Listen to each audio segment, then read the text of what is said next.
A short track thriller last week brings us to the Long Pond and the Tricky Triangle, where along the Pocono Mountains, we welcome you to coverage of the 6th race in the Season 3 4-Wide Racing Cup Series, live from the virtual Pocono Raceway, as we bring you all of it right here on MaxSpeedTV.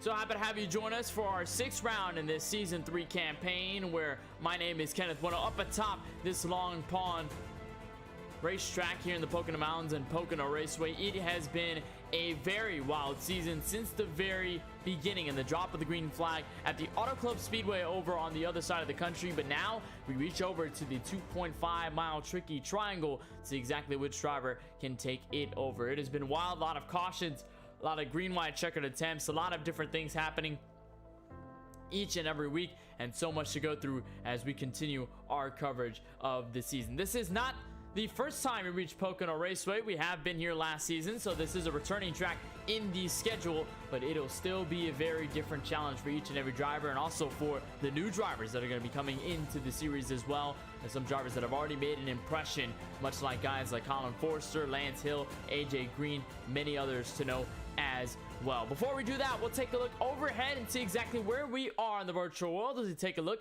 at our track map with images courtesy of Google Earth. It is a very interesting track when you get to Pocono Raceway, the 2.5-mile triangle, not necessarily an oval, with of course 3 distinct corners in each and every side of it all. Each corner has been based very differently. It was built off of back in 1971, but it was designed by two-time Indianapolis 500 winner Roger Ward. Turn 1 has 14 degrees of banking. It is a pretty largely banked corner, fairly wide sweeping left-hander. It is modeled after Trenton Speedway, one of the older tracks in the IndyCar schedule. Turn 2, though, very interesting turn. We call it the tunnel turn here at Pocono because there's a tunnel right underneath the turn in the racetrack. It is 8 degrees of banking. It is modeled after, of course, the famed Indianapolis Motor Speedway. And then turn 3, that long left-hander all the way back to the start-finish line straightaway. It's modeled after the famous Milwaukee Mile. It is a very interesting track, and of course, with one master of one corner could be the falter in another corner, or maybe the other two,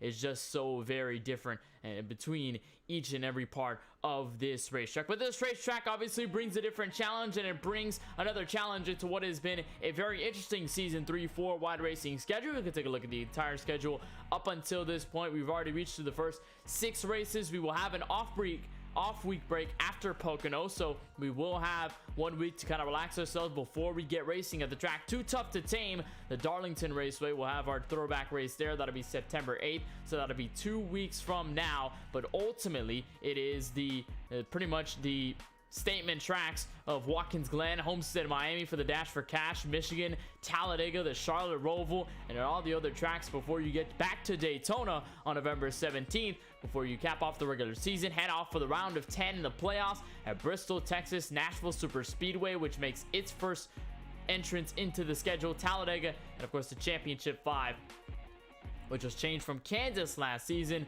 to Atlanta. It's going to be a lot of fun for the rest of this season, but still only about 5 races in. Now going to be 6 races when we get into the schedule, and that means it has shaken up the entirety of the points standings. Take a look at all the points standings so far going into this round specifically, and going into race number 6. We have 3 different race winners. The third one, Dean Brummett, who won last week at Bristol. He is 29th in points, so he is not within the top 20. That's why you don't see him on the screen. Colin Forster, he's got a blistering 3 wins in his stock motorsports number 99 machine. Of course, he leads points with Adam Alashire, who won over at Indianapolis a little bit ago. He got his win of his own. He's second in points, but look at how close it is between about 5th on back. You could see guys like Kyle Benson, who had been dominating the point standings by this point in last season. Tyler Warner, who had won the Daytona race to open last season as well. You see guys like Michael Newbraw, Lance Hill, Eric Schaefer, a lot of different guys coming into the mix. And very interestingly enough, you could see Brian Smith in 19th in points. He has not finished a lot of these races, given the fact that he is back in 19th, and surprisingly enough, he has not won a race in this entire season either. So it's only going to make things a little bit tougher for the driver of the 78, and a driver who has won a 4-wide racing event here in 2021, or especially within these 2 seasons. Got the ARCA win at Bristol last week, but has yet to find glory in the Cup Series. Right now, drivers are getting ready to head onto the grid, and that means it is our time to take a look at your starting grid, see exactly where every driver and your favorite driver will be starting here tonight from the famed Pocono Raceway. Edward Schur in the 17 returns to the series. He nabs the pole with a 54.121 to lead the entire field to the green flag, alongside the winner from last night's ARCA race on a call down pit road. Lance Hill in the 34 will look to go for the weak sweep in 4-wide racing competition. He ends up in P2 in qualifying. Tony Kibbett, AJ Green will line up the drivers in row number 2, before you'll find Eric Schaefer in the 22 and Craig Launslager. They are both doubled up back in row number 3. Brian Smith, we talked about him, 19th in points going into tonight. Gonna look for this win here from Pocono. He'll line up in 7th with Tyler Murray, league owner, back in the 8 car on the outside of row number 4. Austin Bloom, Adam Alashire, pair of A's on row number 5, before you get to Colin Forster, 3-time winner,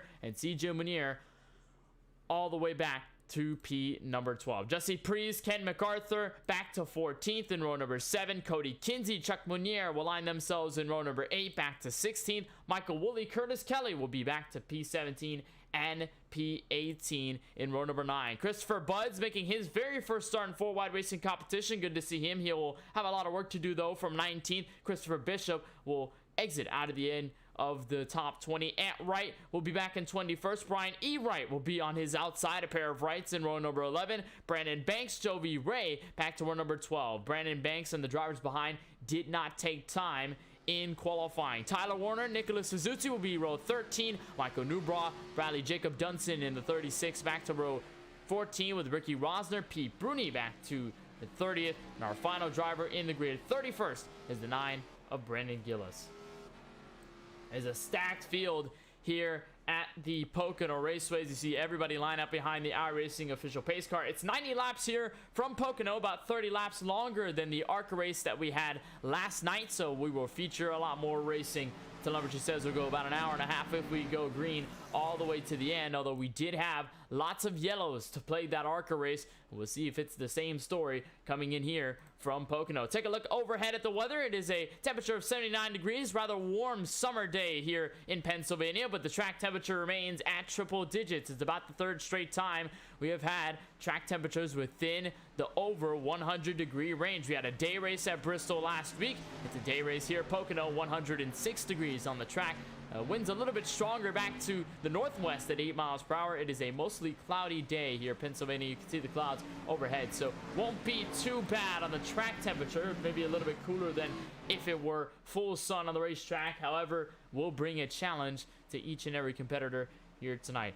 Haven't seen much of Edward Schur since last season's Cup Series. He did very well in his entrance in that Cup Series season last time around. Lance Hill on his outside. Remember, he is looking for that 2nd straight win in a 34 Ford machine, mocking that Michael McDowell Car Parts Ford Mustang scheme. With the 17 of Edward Schur rocking the Matt Kenseth colors back in 2012. We'll try to look for the green flag. Pace car is off. Schur is up and away. We're racing from Pocono.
Lance Hill able to take the race lead on lap number 1 from the 17 of Schur. It is single file. They were almost about 4 wide at the entrance to turn 1. Get very wide but very narrow at the same time here from Pocono, but Hill able to get the best out of everybody so far. He will lead them, as I believe the 8 of Tyler Murray slapped the outside wall just a bit. They'll stay okay. We will stay green, and for now Lance Hill has the advantage over the rest of the field back into the tunnel turn.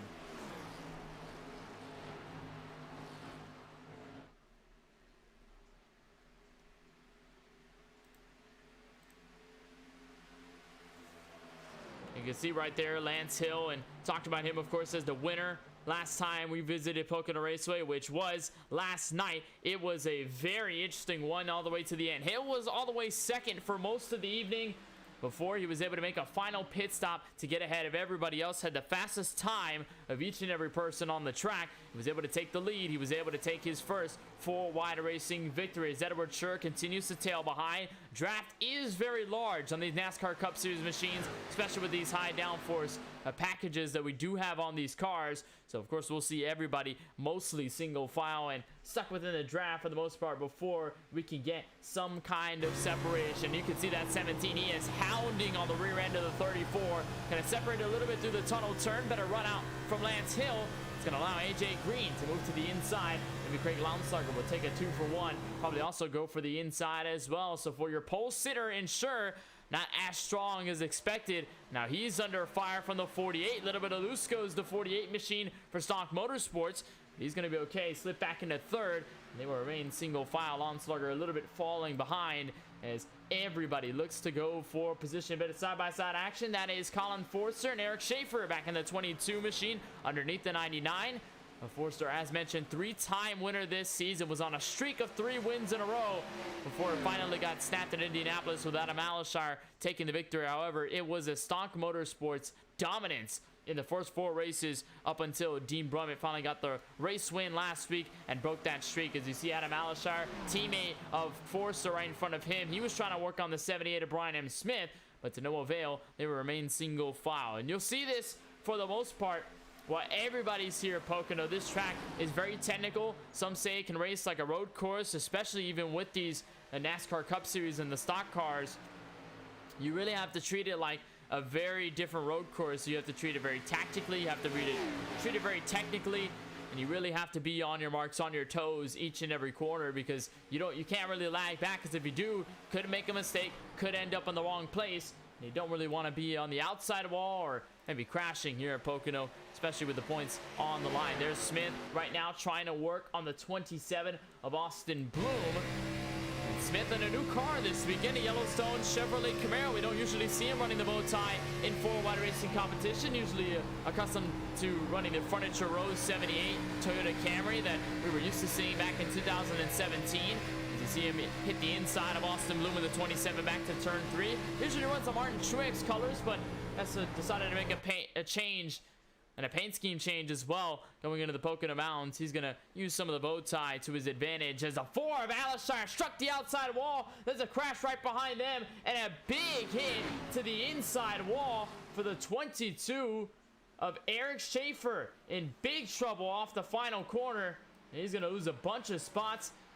And he is severely damaged with a front clip completely torn off the front of his Chevrolet Camaro. He was battling. We talked about him a little bit earlier, battling with Colin Forster. And he's got significant damage on his machine. We'll try to see exactly what happened, but I believe, right, it was the checkup off turn 3 with Adam Alashar. Take a look at this.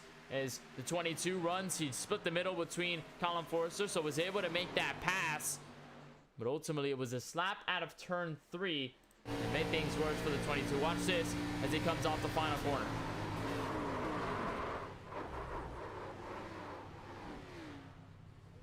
And right there, you can see the extent of the damage. These drivers are given a fast repair, so not the end of the road for the 22. However, a very big dagger, not really wanting to waste that fast repair very early on in this race. And we saw a lot of drivers loose out of turn 3. And this time it was a completely opposite problem. He got tight off the corner, pushed over into the outside wall. And then Forster, who was also trying to check up, it was kind of a domino falling effect, and got the 22 into it as well. Schaefer most likely will hit pit road. You can see the extent of the damage on the front end and a little bit on the rear end from the tap off the 99. And of course, he's going to go down pit road, but I'm not sure whether anybody else will look down pit road. And for many, the answer seems to be yes. A little bit of a fake by AJ Green, but it is many drivers coming down pit road, starting with Craig Lownslugger. So interesting call early in this race, and given I believe the drivers do not have tire sets, so you can theoretically go down each and every yellow, each and every lap if you want to get tires and fuel. And many drivers made early calls in the ARCA race last night to see if they can extend their fuel mileage, but As for Lownslaughter, Smith, you see Austin Bloom, Alshire, Forrester, further drivers behind Jesse Prees, Munier, the 71 of Curtis Kelly. They're all going to come down pit road. Tony Kivett also going to come down. Christopher Bishop going to go away for service. And Brian Smith going to get the advantage off pit road. So interesting call by many of the drivers up at the front of the field. But it remains, of course, Lance Hill all the way leading this event. So only 7 laps complete out of the 90. It was a caution-filled event in the 60-lapper for the ARCA race last night. We had a green-white checkered attempt. Did not burn all 3 of them. Went all the way to the first attempt. We were able to go all the way to lap 63, about 3 laps over the scheduled distance. We had a lot of yellows come out there, especially with the field bunched up. A lot of drivers going into turn 1 with issues. The tunnel turn brought a lot of issues as well. Especially that exit of turn 3. And that's the thing about Pocono Raceway. When you think of it as a track overall, especially from a driver's standpoint, kind of think of it like a 3-headed beast. You have one part of the course is one of the heads on the beast. Have to battle that one in a unique way. Then you have to take another approach to the second head of the beast. And then the same for the third. That's kind of how you have to attack the track here at Pocono. And talk to some of the drivers after the race of the ARCA Series race for 4 wide last night. They said that, one of them said that there was not necessarily a huge difference between the old Pocono, which was the one that the ARCA Series ran last night, and the new Pocono, which is the one you're seeing right now on your screen. Just apart from some of the bumps on the racetrack, you do have to drive the track the same way. And for the winner, Lance Hill, who knows all about winning at Pocono, especially from Tuesday's action, he's going to be looking to do the same.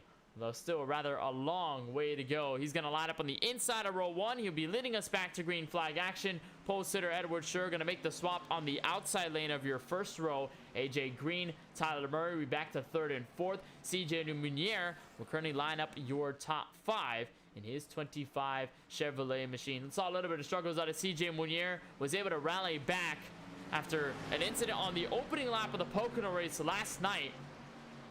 And so Munier knows how to make something happen here at Pocono and going to be in a good spot to do so. So at this point, we'll see if Stock Motorsports can give the shove. AJ Green is the teammate to Lance Hill.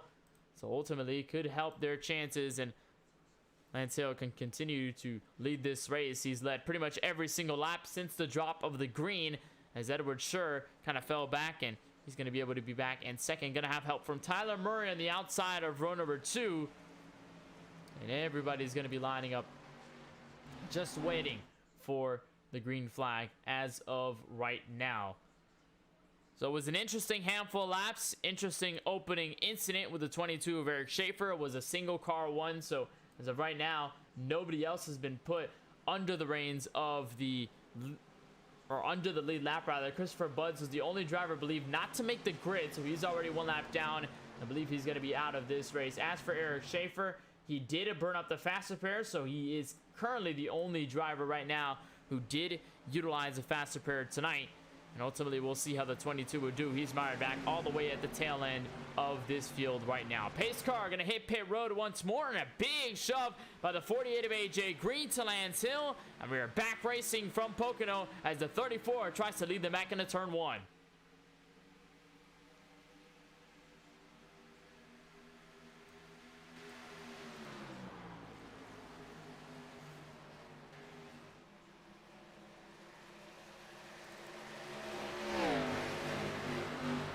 Clean off turn 1 there go. Look at almost 3 wide action where Brian M. Smith sits. He's going to be almost about in a hornet's nest with the 4 of Adam Alshire right to the outside. That's, I believe, Bradley Jacob Dunson working that top side. Actually, no, I believe it's Jesse Prees back in the 21 machine.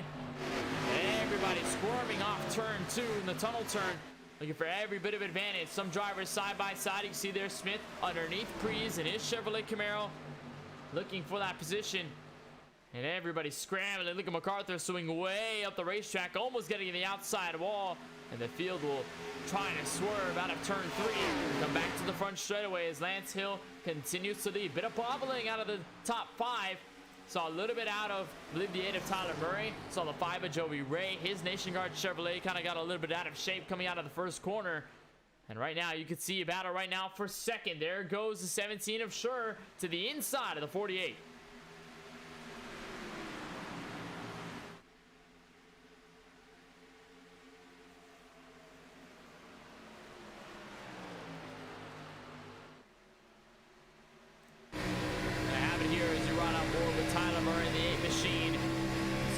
right there by Sure, so he's going to move up to second.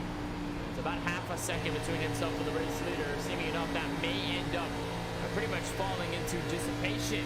If you find that way, get into the draft like we saw early in the opening of this race. And this is probably what you're going to expect if you're looking at racing from Pocono, as some of the drivers remain side by side. There's CJ Munier underneath Cody Kinsey right now in the 93. Not going to make that move. Going to tuck back in line and head for turn one. Actually going to swing back underneath the 93.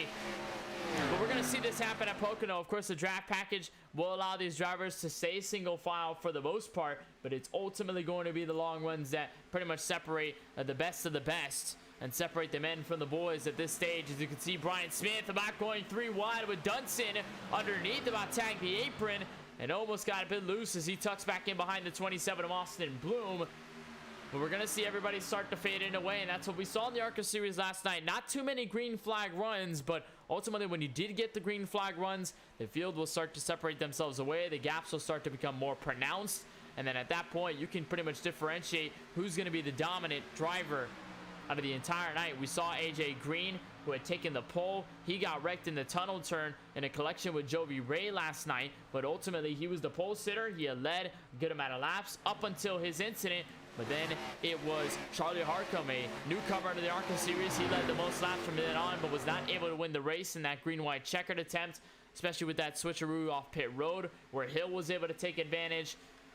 But most of the time, you saw the separation would happen last night. And so far right now, a bit of packs forming in the group, but not too many to note of. And they're also starting to fall away from everybody up in front of them. As Alice Shire, CJ Munier, they're going to come side by side as well. They swing off turn 3. Alice Shire will have the advantage for now. But CJ Munier going to look to continue his stride up to the front of this field that is now actually the 17. Watch him to the inside. A race leader, Lance Hill in the 34. No help from the 48 just yet. The Stocks Motorsports teammates going to elect to help the 34 for now. They're going to remain side by side, but off turn 1 to clear the 17 for a moment, and he's going to have the advantage as they come back to the tunnel turn.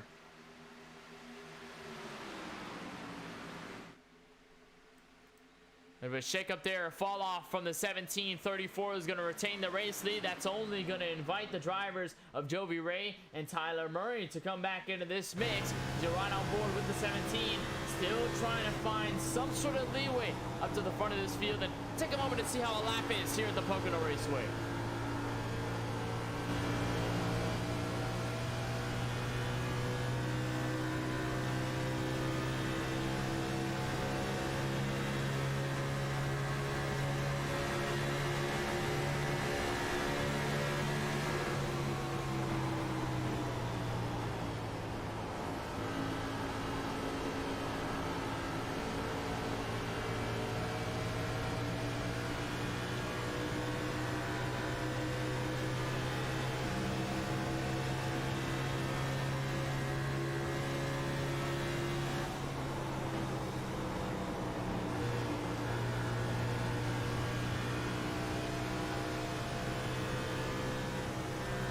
Yellow flag out at lap 14 of 90 as you were riding on board with the 17 of Sure. He had caught all the way up to P2, and it's Brandon Gillis involved. He was the driver who started in the last running position in 31st, did not set a time in qualifying.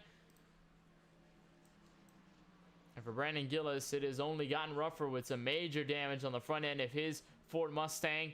Almost looking like a modified as he comes back to turn 3. We're trying to see exactly what happened with the 9, whether he got collected with anyone else, and indeed he was. That was the 44 of Chuck Munier who got into him. You'll see it right here. Colin Forster by here has some damage as well, but it's a swerve down to the racetrack. Not sure if he was trying to block, and a big slam for both of them into the inside safer barrier. Nice job between Tony Kivet and the 22 of Eric Schaefer to keep their noses clean, but right there you see it.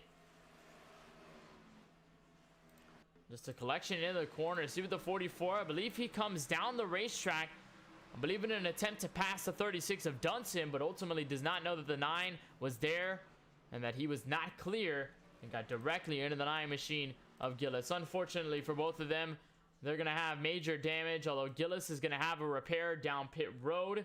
You see him there. He's going to be limping out of pit road as of right now. So far, leader Lance Hill has yet to relinquish that starting position.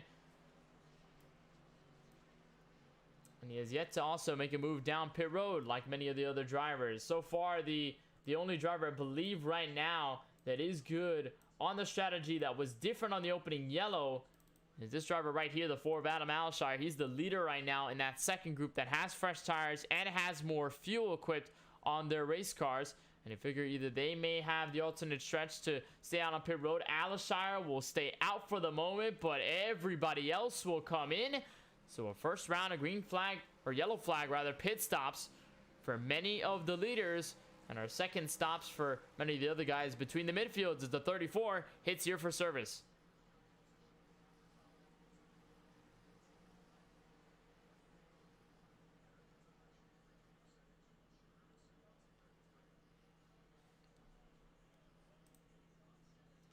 If we head down pit road, you can see the entire field head out. We'll see who comes out first. Lance Hill, your leader, gonna look to keep it straight. Look at Brian Smith with the advantage as they reach the cone, and Brian Smith will take the race lead off of the pit stops, or net P1 at least. It's high enough for 4th. But Brian Smith, what a pit stop by him. It was a 9.1 second pit stop, so potentially only fuel or 2 tires confirmed on the 78. Hill and everybody else seem to have taken 4, but Smith gonna take the lead out of pit, and we'll see how they fare with everybody who had stayed out. So far, no second guesses by Alshire, Rosner, Bruni, or Brandon Gillis, although Gillis had just pit that last lap ago for the damage repair. He's gonna have a clean car, but Alshire, Rosner, and Bruni all on different strats. They're on about 9-lap old tires. So we'll see if there's a big effect here. And we didn't see that much of an effect on tires last night.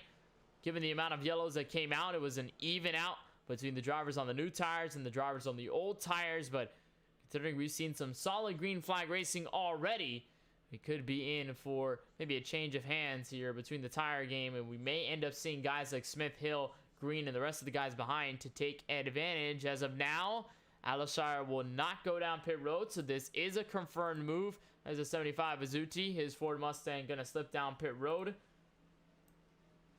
Vizzuti right now, one of the drivers near the rear of the field. He is 13 laps down, so early issues for the driver, the 75.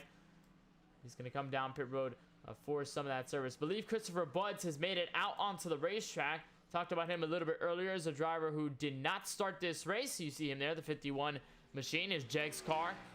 Finally out of pit road. He is now back on the lead lap. So the good news is for him is that he's going to be fighting with many of these drivers for position. Only drivers currently a lap down or more are Brian Eve Wright in the 23. And of course, as we mentioned, Vizzuti back in the 75 machine. One to caution as the field is mostly going to go down pit road. Brian M. Smith led them off, but it is Alshire at the front of this field to stay out. We'll have more in the green flag coming up next for the 6th race in the 4 Wide Racing Cup Series from Pocono.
And back live for the virtual Pocono Raceway, the 6th race of the Season 3 4-Wide Racing Cup Series. And it is Adam Alashire at the front of the field, but he's coming to us slow, and right behind the pace car he is, because yellow flag has just been displayed. Once again here on the racetrack, we saw Alashire stay out on an alternate strategy. Brian Smith, AJ Green, all the guys who took fresh tires before, they have finally caught up to him. But it is a incident. Horse near the rear of the field. It may have been the 44 of Chuck Munier, but even then some more damage for the 36 of Bradley Jacob Dunson. We'll try to see if he was involved in an incident or whether this was something out of his control. We'll see if it had to do with any of these guys. You see Chuck Munier near the rear of the field. Dunson doesn't seem to be found on the racetrack as of right now.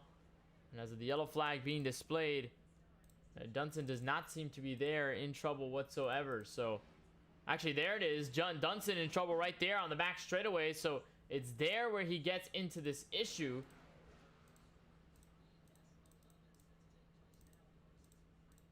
And you don't end up seeing it, but you'll see it a little bit late as Buds got into it.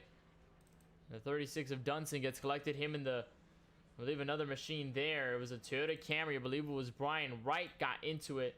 And they both now have significant damage. There's the 23 of Wright. He's coming out of pit road. He's got heavy damage.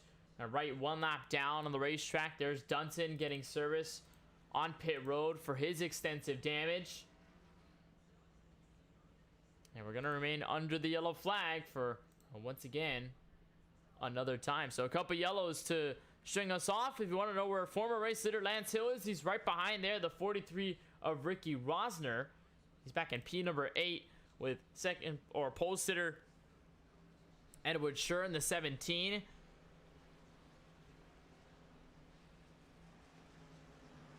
And so they are going to continue on, albeit just a little bit further back in the track position order. So that does allow guys like Jesse Priest, Cody Kinsey. We've seen them have some shine outs throughout this season, but looking for at least a win or a good finish to put themselves continuously within the point standings. Kinsey was 20th in the standings going into tonight's race, so of course going to need that to leapfrog the 78 of Brian M. Smith and leapfrog a couple other drivers if a lot of these drivers not going to be in attendance, and drivers that could have very struggling nights here from Pocono. Could be the opportunity for guys like Kinsey to grab some well-needed points in this situation. But it seemed as though fresh tires seem to matter a lot here on that restart, because obviously guys like Smith and Green were able to punch through the field, and now that's why they're sitting second and third on the racetrack right now. And as for Alashire, the old tires may come to a deficit unless he can carry more yellows under his belt and continue to control the restarts. That was the name of the game last night. We saw many of the drivers up at the front. They had probably stayed out. Some drivers behind them had taken new tires and taken alternate strategies, but the yellows just continued to fly in the way that the leaders can just get a decent restart, get to the first corner minimum, and then the yellow would come out, and then they would have to slow down, freeze the field, and restart all over again. And then it would be until later where they would say, okay, either we're equalized to enough, or maybe here's going to be my chance to go down pit road to make the fuel window. I'm going to come down, I'm going to take my own service. But it was good that I stayed out for the most part, because if yellows continue to fly, I'm going to stay in the race lead. And that so far is going to be the hope for the 4 of Alashire. He's going to have a Stock Motorsports teammate in AJ Green behind him. Similar situation to what we saw with Lance Hill not too long ago. So fortunately for Alashire, he is going to have some teammate help, and the 48 can either assist in holding off Smith on the racetrack, or also giving the push to Alashire, maybe getting by Smith and defend Stock Motorsports 1 and 2. They've had a successful season so far. Of course, Forrester and Alashire, the 2 drivers out of the team that have gotten a victory in Season 3. AJ Green is yet to pick up one. Same deal for the 27 of Austin Bloom. A lot of those guys, Lance Hill, without a cup win. He does have an ARCA win, but does not have a cup win up until this point. So all of these drivers looking to at least put themselves in a position to win, or a good position to go for the playoffs in the top 13 or so. And go into those rounds, go into the championship 5 with hopefully more of their teammates in the mix, and be able to dominate, be able to have a higher chance of at least having one of their drivers win a championship all the way down in Georgia and Atlanta when we go down there later this season. As for right now, though, Adam Alshire will lead us back to green flag racing. Brian M. Smith will hold the outside lane in row 1. He's going to have a push from Jesse Prees on his outside of the row number 2. 48 of AJ Green will be behind his teammate in row number 2 as well. Cody Kinsey and the idiot of Brandon Banks will line up your third row. Back to P6, and you find Ricky Rosner. 34 of Lance Hill, 17 of Edward Scher, Jovi Ray back there as well. And all the drivers mired through the top 10. Pace car going to make its way down a pit road, and we'll see if the push is given. Indeed it is, but more of an even restart for Smith this time, as Adam Alshire will cross the start-finish line, take the green flag once more on lap number 22, and we'll see what happens as they spread back to turn 1.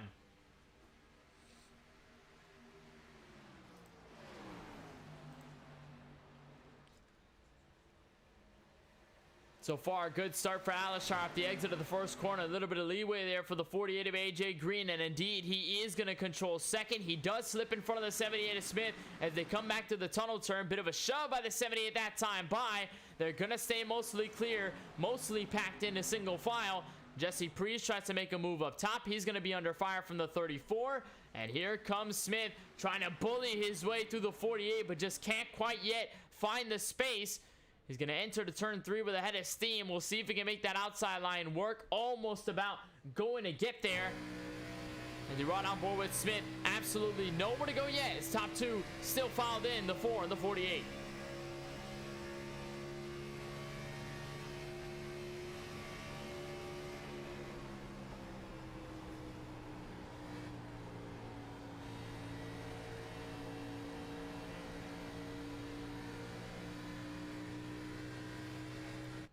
And out of the inside, he'll go to the 4 machine of Alshire. The 48 of AJ Green takes the race lead. Slip in back by Smith. Jesse Prees is able to defend for 4th as Kinsey tries to make a move inside the top 5. Smith going to be able to attack here on Alshire. Fresh tire power now working forward to turn 3.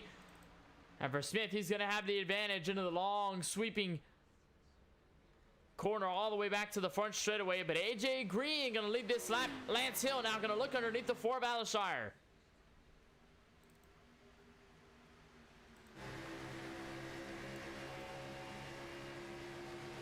And a big push there from Jesse Prees. Look at Cody Kinsey all the way to the outside as well, as Hill falls multiple positions behind the field as Smith tries to chase down your race leader. And we'll see exactly how long it'll last. Pocono, especially with the bumpy version last night, ate up the tires tonight. Not quite the issue as much, but these drivers can get very tight. We saw with Alshire in the opening lap as he's under fire from Jesse Prees. They're about 2 by 2. But these cars can get super tight under the old tires, and from then on, it could be a very large issue, especially if you're trying to get the most out of the throttle out of turn 1. Turn 2 is a very fast corner. Turn 3, you can have problems all over the racetrack with that tight condition. We saw a lot of drivers get loose, but tonight, if you burn it off, could be way too tight. Get a lot of understeer. Look at Brian M. Smith trying to swerve all across the racetrack, almost trying to peek underneath the 48. Could not find the momentum nor the space to make it happen. And 78 of Smith got to retain back in second. Remember, Smith had a chance to win this race at Pocono last season, but was not able to get it. But look at everybody squirming and scrambling from third on back as Hill's able to take away third.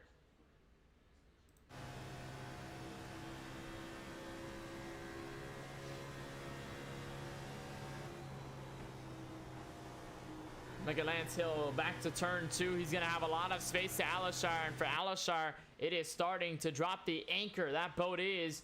And for now, Alshire is going to fall back on the old tires. But look at the switch for the race lead. Here comes Brian M. Smith to the inside of AJ Green. AJ going to try the crossover move back into turn 3 and back to turn 1. And it is side by side between the two bow ties as they come back for the first corner. And the 14 degrees of banking. Green on the inside of Smith.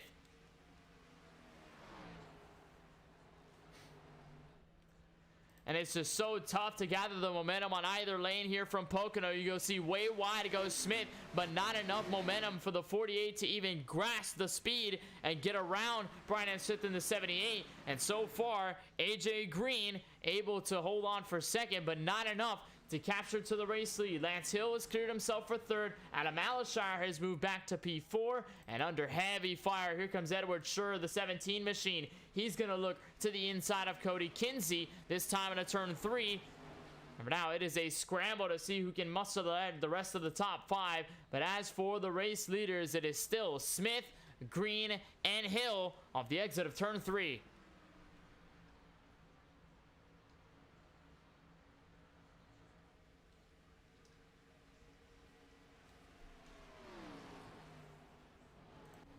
You see just how difficult it is and just the different lanes that can be used all the way here at Pocono. You see that second line was distributed by Smith a little bit earlier. Now going to tuck into that yellow line all the way in the bottom. Going to lurk towards the tunnel turn. This is where you can carry the absolute most speed. You can scrub the most off your tires. If you do it wrong, just slowly ease it into that left-hander. Come back up to the outside wall and try to avoid hitting that safer barrier. This time, though, Green was just a little bit faster through that section. He's going to dive it into turn 3. And again, we maintain a battle for the race lead. We saw Lance Hill kind of take opportunity at this. Took opportunity of drivers going side by side for the front positions and able to take advantage. As you see Smith go all the way down the racetrack, looking for any way to break the draft from the top 2 leaders. But Smith was able to pull away for a moment, but Hill, in this case, is kind of able to lurk back. He's able to see what these two are doing, take notes on how they handle themselves, number 1, under pressure, but number 2, how they handle by themselves for the most part in the long run. And from there, if they continue to remain side by side, if they continue to put the pressure on each other, and that only opens the door further for the 34th Hill to get any sort of momentum going into each and every corner. Saw a better tunnel turn out of the 48 of Green. That's where he gathered the most momentum on Smith, but it seems to be a better turn 3 and turn 1 for Lance Hill this time by. He comes back to turn 3. He's better at the long sweeping left-handers, able to get more momentum out of it. But it's the high momentum turn 2 that gives AJ Green the advantage as Smith continues to lead this race. It is a scramble, though, as Alashire continues to lurk back in position. It's now Edward Schur going to go to the inside of Jesse Prees in the 21 machine. There's Colin Forster, Austin Bloom, the 2 teammates. They're going to try and work together to get around the 4. And remember, the 4 is on the oldest tires so far in this field. So it is rather interesting to see how Alashire is doing as he almost scrubs the outside wall that time by to turn 1. It's going to allow Colin Forster to slip out of the inside. The teammate going to come underneath with the 27 of Austin Bloom to help back to the tunnel turn. It'll be side by side. And now Forster, despite some of the damage that he had early on in this race, he's going to move to P8. And Bloom going to try to lurk through P number 9 as well and get through the edge of the top 10. Here comes Curtis Kelly. And they're going to storm to the inside. What a send by the 71 of Kelly to get underneath. And so far, Adam Alashire not having the best of moments. Certainly hoping that a yellow flag could have come out a little bit earlier so that he can come down pit road, get some of the 4 fresh Goodyear tires, and be able to be either on equal footing or better footing than the rest of the guys in this field. That is still, though, tightly packed between first on third. They are about less than 0.2 of a second distributing all 3 of these guys as Lance Hill going to lurk to the inside. Not going to have it all. Going to tuck back in behind the Chevrolet Camaro. And it is still 3 of the top competitors. Smith without a win this season, and neither does Green and Hill. And Smith had been the master of disciplines last season. He was able to take the win at the Daytona Road Course at the earliest, but then was able to grab a win in Indianapolis, grab the win over at Las Vegas in that season as well. It was a very illustrious one for the driver of the 78. Only problem for him was that he could not be in the playoffs. He was not eligible to make the playoffs that first time around, so it was unfortunate for Smith that he was not able to run for that title. But with some of the wins that Smith has acquired over the course of his 4-wide racing career, it is no surprise that he runs up front aiming to take the win at Pocono. Between Pocono right now and Pocono last season, Brian Smith finished 19th out of the 22 or the 23 cars in that field, rather. And he finished a bunch of laps down, had an incident in that race when flipping on the racetrack, and ultimately did not have a chance to continue on his chances to win that race. Looking for a lot of redemption this time around. He did not get the repeat win at Indianapolis this season either, so a lot of redemptions coming for that 78. There's a lap car, the 44. As Chuck Menier, he's going to clear the way for the top 3 leaders and stay on that outside lane with heavy damage on his Toyota Camry, and he's going to remain there. It is side by side now between the 34 and the 48, and make that move for the 34, Lance Hill, back to P2.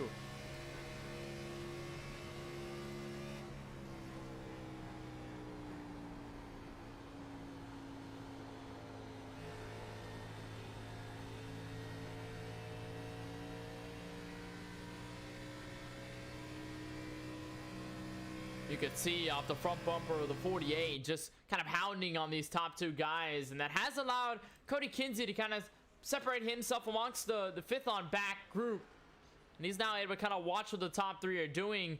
And Cody Kinsey in the 93 did not have a good outing last night, burned the faster pair, had a rough car, went flipping on his end in his Jeff Gordon dinosaur machine out of the exit of turn 1, and he went insane for the moment and was not able to continue a run through that race and ultimately suffer the consequences. There's a large group though way behind there. You can see in that 13, especially in that shot, especially around where Craig Lounslugger sits, back through about the top 15. You can see this rather large group right here coming back into turn 1. That's the 13 of Lounslugger. That's the 33 of Tyler Warner.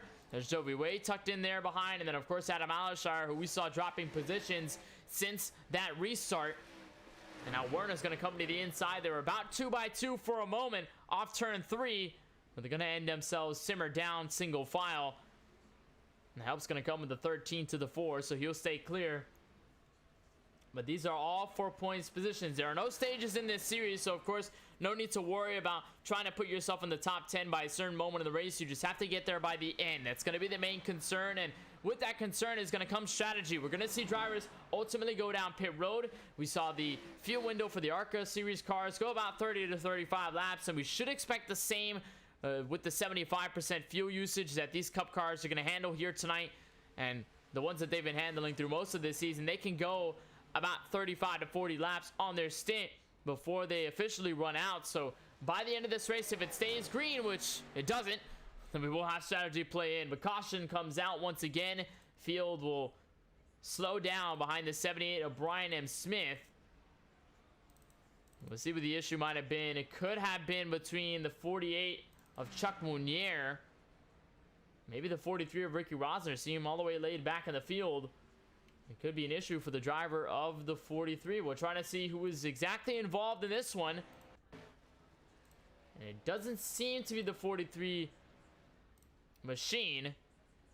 I think it might have been Pete Bruni that ended up in trouble. We'll try to see if we can find a way to tell. And by then, I believe yellow flag had come out.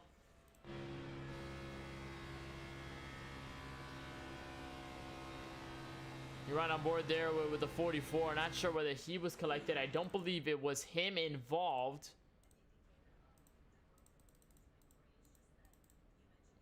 I'll try to see whether it was any of these drivers taking a part in this incident. Here at this point in this race, can't quite get a grasp of who it might have been at this section of the event. You see right there a slow Brian E. Wright. And I think that might have caused the yellow very slow on the racetrack. In fact, all the way to a limp. So that might have been him on the restart as he comes back down pit road. And as for the field, they're going to be behind the iRacing pace car and going to be looking for pit road as they come through turn number 2. So we're about lap 35 of the 90s, so about 10 laps shy away from our official halfway point. Of course, this race a lot longer than the ARCA race last night. It was 60 laps for the ARCA series affair, and for now it's the Cup series at about 90 laps strong. So we are about 10 laps away. Halfway mark will come in lap 45, and then we'll have our next lap, which should involve, if it stays green, a green flag pit stops, at least one round of green flag pit stops, as for now they have the grace of not having to pit under green flag this time around. And for now, they are all going to come down pit road. So it's Brian Smith leading everybody down. Seems to be no takers to stay out. Pretty much everybody going to like to go for the 4 tires and fuel to get themselves back through at least the next 30 laps, up to about lap 65 to 70. But it's Brian M. Smith at the front of this field leading. We'll see how things come out of pit road. It was a rather different change. Remember, Smith had about taken 2 tires. It was a 9.1 second pit stop for the driver of the 78. So there could be a larger difference here as everybody's going to come down for fresh tires and fuel for the entire field. No drivers looking for the fast repair just yet. Most of these guys unscathed as of lap 36. We'll see how everybody fares. A quick one for the 78 is Smith. He's able to come out pit road by a mile. 14.2 on the box for him on the timer. Lance Hill, AJ Green going to hold to the top 3. And they maintain solid through the top 5. Kinsey and Forrester, 93-99, able to hold themselves in through the current top 5. As everybody right now comes off of turn number 1. And it'll be the time to introduce the second member of our broadcast team, Francisco Bacallao. Of course, Francisco, welcome. I know you're a little bit late to the action. Had a couple of yellows throughout this race. But if there was anything we learned from the ARCA Series race last night, is that Pocono is a very different obstacle compared to any other track. And for now, the Cup Series, although some were in the ARCA Series last night, still kind of feeling the lingering effects of these Cup cars.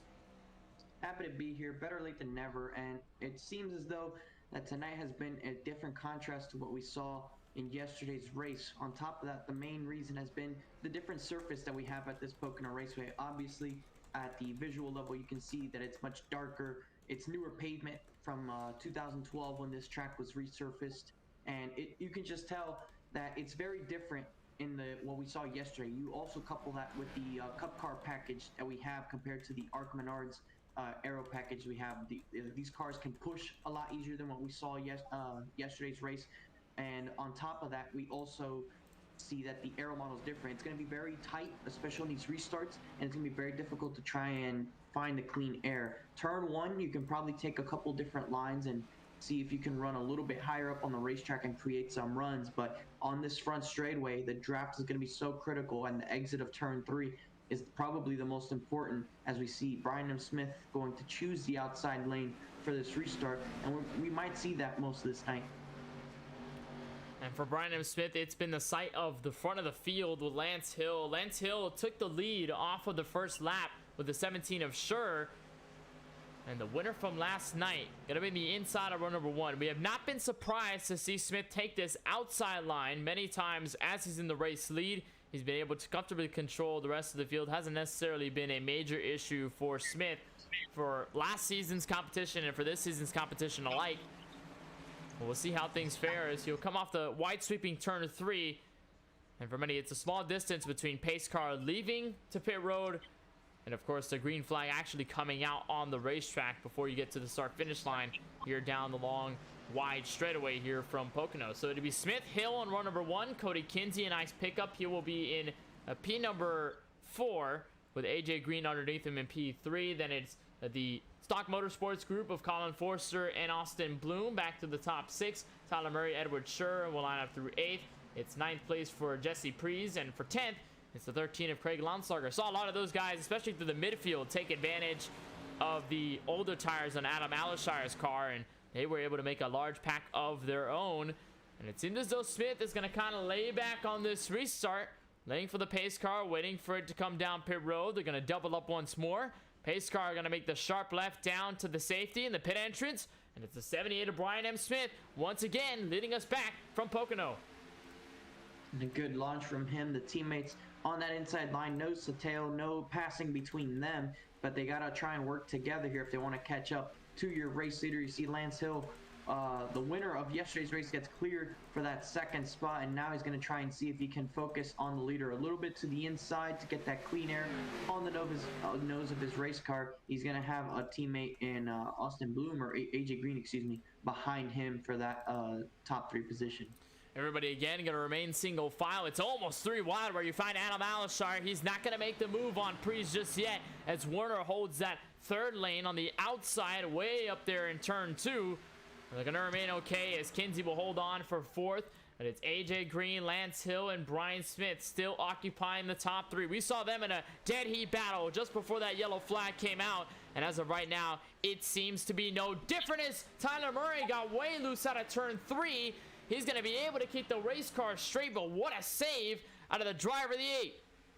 A big save for him, and now he finds himself just behind these guys right there. He was 3 wide going into turn 1. He's now fallen outside the top 10. There's actually a moment there for the other Tyler Warner, a little bit loose up the racetrack. These two now battling for the 10th spot. Murray on the inside. Now he's going to be under fire from those with the draft on the outside, with including Adam Alishire. As we see up front, a big hit mess as Kinsey aggressive into that 3rd spot, all over the back bumper of this 34. You can see just how loose he's getting. And AJ Green, contact into the inside wall hard. 48 hard into the inside. Saferberry, everybody looking out for contact. Rosner almost gets into him. Oh, right, gets collected as well. The 23 spins at the last second, but it's the 48 of AJ Green in trouble out of the tunnel turn, which arguably up to his point was the best part of the racetrack for him. We'll try to see exactly what happened, and I believe it was just a loose condition.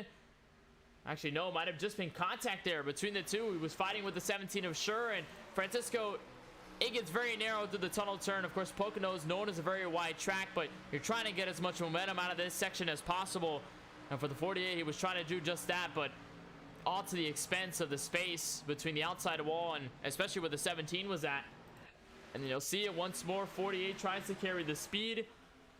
Not going to have enough here to keep the space between him and Sure alive. And by then, they both tangle, and the 48 gets the worst of it. Yeah, it seemed that he was trying to be very aggressive, being pinned to that inside line in the tunnel turn, which is very difficult no matter what car you're in, being on the inside of the tunnel turn. Probably lost a little bit of grip in the race car trying to keep it down there. Car started drifting up, a little bit of contact with the 17, and it was made worse when the 17 got the wall at the same time that they made contact, sending the 48 down into the inside wall. Thankfully for him, he didn't hit the opening there. Could have been more violent had he hit the opening, so he hit it just a little bit before. I'm not exactly sure what's his state with fast repair, if he has it laying there, and if he does, then good news for him is that he's not done. See right there across the track, 48 of AJ Green. He has not burned up the fast repair, and although he had a very big hit, I don't believe he's hit pit road yet, so we'll see if he ends up burning it off. Only a couple drivers have taken the option to get the fast repair utilized on their cars. However, it hasn't been a general consensus or a majority through the field to get the fast repairs, just because most of the field has kept themselves remarkably clean. And for right now, only a handful are going to slip down pit road. I believe the 48 of Green will come down this time by. The 23 of Wright will also slip down pit road. Saw a entrance for, I believe it was the 17 of Edward Sure. Indeed it was. So he comes down pit road. There you see the 48. Adam Alishire in the 4. He's also going to walk down pit road as well for some extra service, for some tires and fuel. And for many, I think it's way too early to go back down pit road again as we come across to our halfway point to lap 90. Yeah, we are quite there at halfway, lap 45, so it's essentially somewhat halfway into this race. Ryan Smith, without a surprise, has been good to this point, Kenneth, and right now he is showing that he is going to be a contender before this race is over.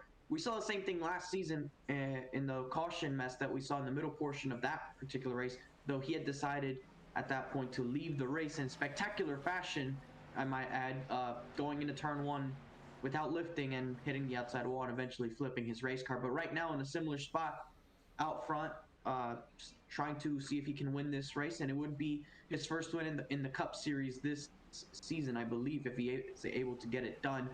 And he's been very strong for this race here today. So to get that first win, it would definitely be a chip off his shoulder. And I was talking about it a little bit earlier before you joined, Francisco, and the fact that Smith, kind of on a redemption arc, if you would say, obviously was not eligible for the playoffs last season, so regardless of his dominance, he was not able to contend for a title. He could show up to every race, he could win every race, but it would not matter for the point standings or not matter for the playoff eligibility, because he would still not be able to run for a title. This season, it's completely opposite. He is eligible to run for a title. He has pretty much made every single race up until this point. So given if he can get a race win or if he can get some more points along the way, he is in contention to run for the top position, try to go for the championship 5 over in Atlanta later this season. And last season, it took him 5 races to get a race win. It was Daytona, Texas, Chicagoland Auto Club without a win, and then came Daytona Road, where he seemingly showed up out of nowhere, was able to completely dominate the field, and that was his first win. It's been the first 5 races so far, and Smith has yet to get a win. We saw a couple tracks where he has been successful at. We saw Indianapolis early in this season, which we saw later in last season's competition. Smith got the win at Indianapolis last season, was not able to grab it this season around. So it's been a completely different situation for Smith. And despite some of the dominance he's carried, he has just yet to complete a race, yet to put the pieces together in the right way to grab a checkered flag. And for the driver sitting 19th in points going into tonight's action, he's going to be looking for a lot more. Still, of course, a lot of opportunities to get checkered flags along the way, but with the way he's looking for that championship, certainly a win tonight, it could be the right step.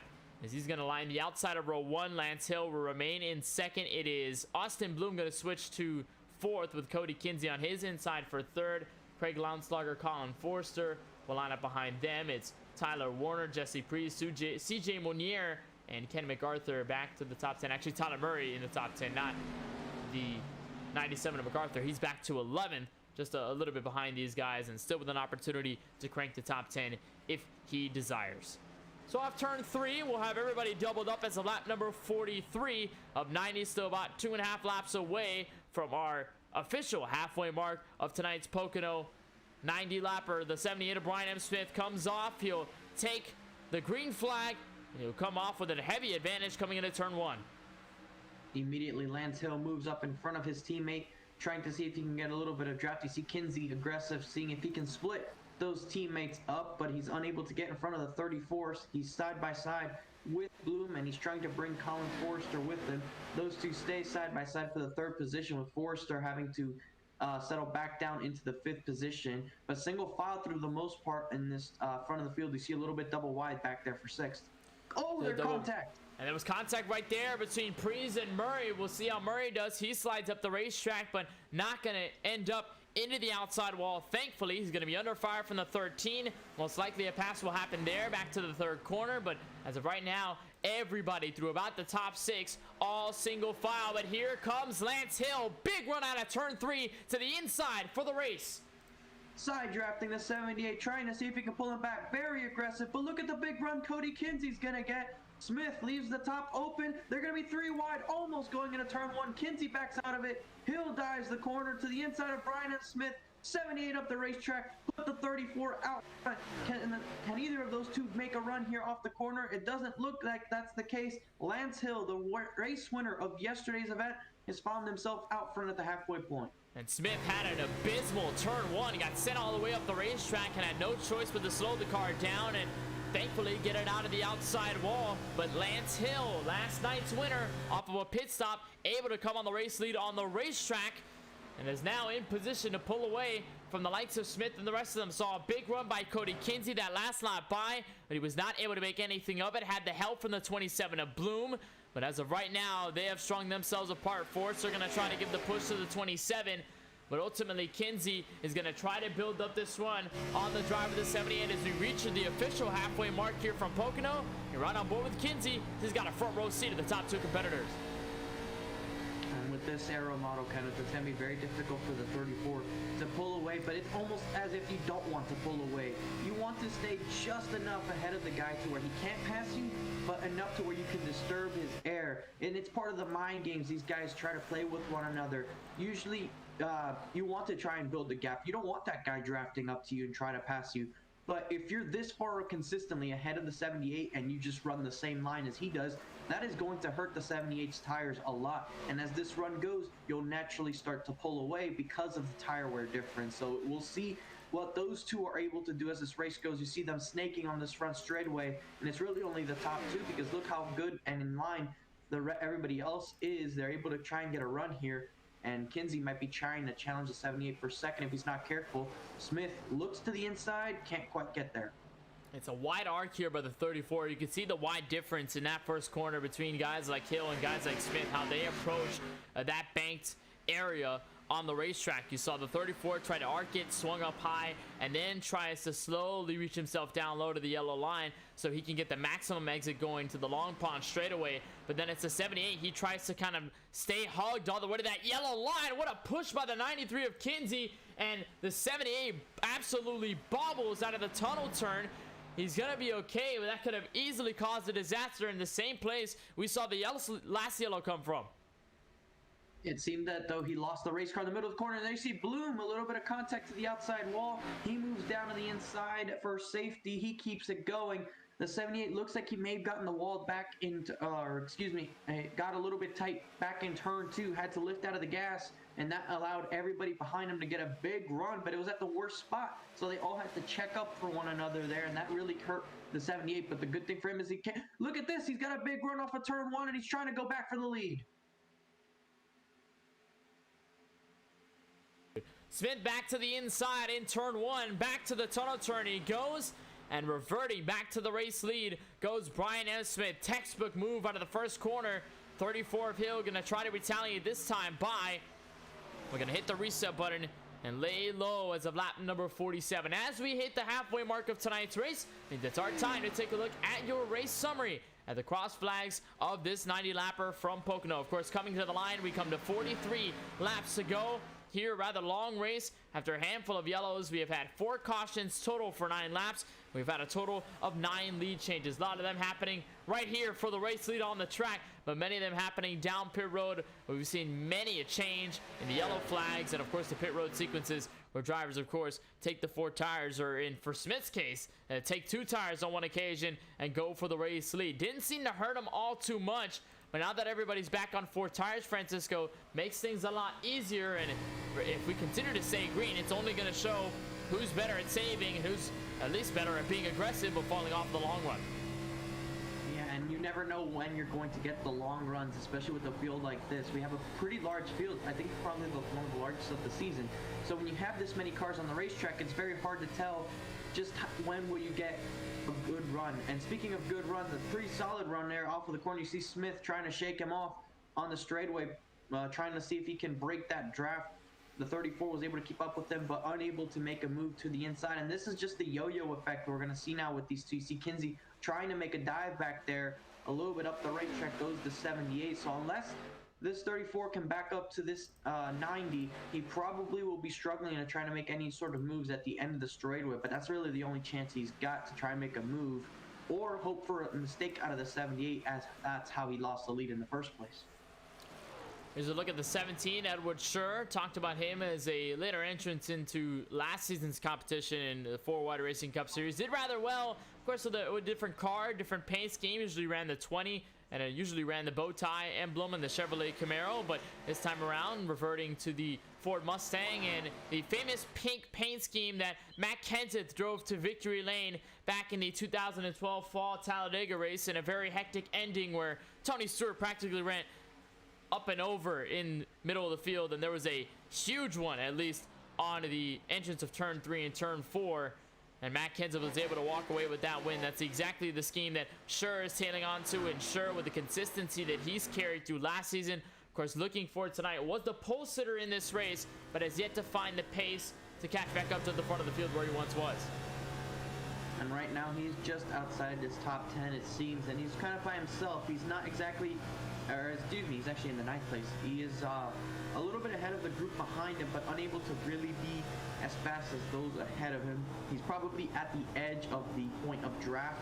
He's probably about 1.5 seconds, maybe 2 seconds behind those back there. Hill maybe got the wall there off turn 3. He's going to be susceptible to Cody Kinsey, and Kinsey, you see, has a big run. He goes to the inside, and he's going to try and complete the pass. Here comes the 99 of Colin Forster. He's going to follow Kinsey through. Kinsey is going to clear the 34 off of this corner. He's going to try and slide up on corner exit, and he will to get that position, but that lines up a couple of teammates there. Of course, they're going to try and line up together the Stock Motorsports group. That's going to move, though. Cody Kinsey to second. Remarkable run for Kinsey. What was a tough one in the ARCA race last night. And now he's got a shot to catch up to Smith. Smith has been remarkably tight at a turn 3 last couple times. By the time we saw Hill hit the outside wall was about the same time we saw Smith hit the outside wall as well. So it's been rather tough for Smith, especially on the longer runs, coupled with Hill just trying to get the maximum amount of momentum off the final corner. You see Smith tries to tail on. He's going to try and break the draft, although 93 is going to have help from the 34 going in back into turn 1. But a lot of these drivers wasting up their tires, and you got to think that the 78 and the 34, and due to them battling on the track, running as hard as they were, they may have burned off all the rubber, and that may be why you see guys like Cody Kinsey effortlessly going to the mix. He's got probably the better grip out of the guys in the top 3 and able to take advantage. If it's the case, it's not by much, but it is allowing him to do this right now. And it also comes down to just how are you able to handle a race car in a certain condition. You see very close to the apron there, Kinsey. But I was talking to Tyler Murray before this race, and one thing that was discussed for him was that in turn 3 was very tight. I would describe it as, quote, a boat in these corners. So it is very tight, especially on these long runs with the fuel fill we have. And that exaggerates what we see. You see Kinsey's got a big run off this corner. He's going to have a chance going down into turn 1. They're trying to have the shot going back into the first corner. But right now, we'll try to see exactly what happens. Is I believe we may have a freeze here. I'm not exactly sure what happened, but right now should have the advantage as I believe we have some technical difficulties up in the booth. So we'll try to take a break. We'll come back and we'll see if we can get this fixed. But so far, Brian M. Smith is your current leader from Pocono.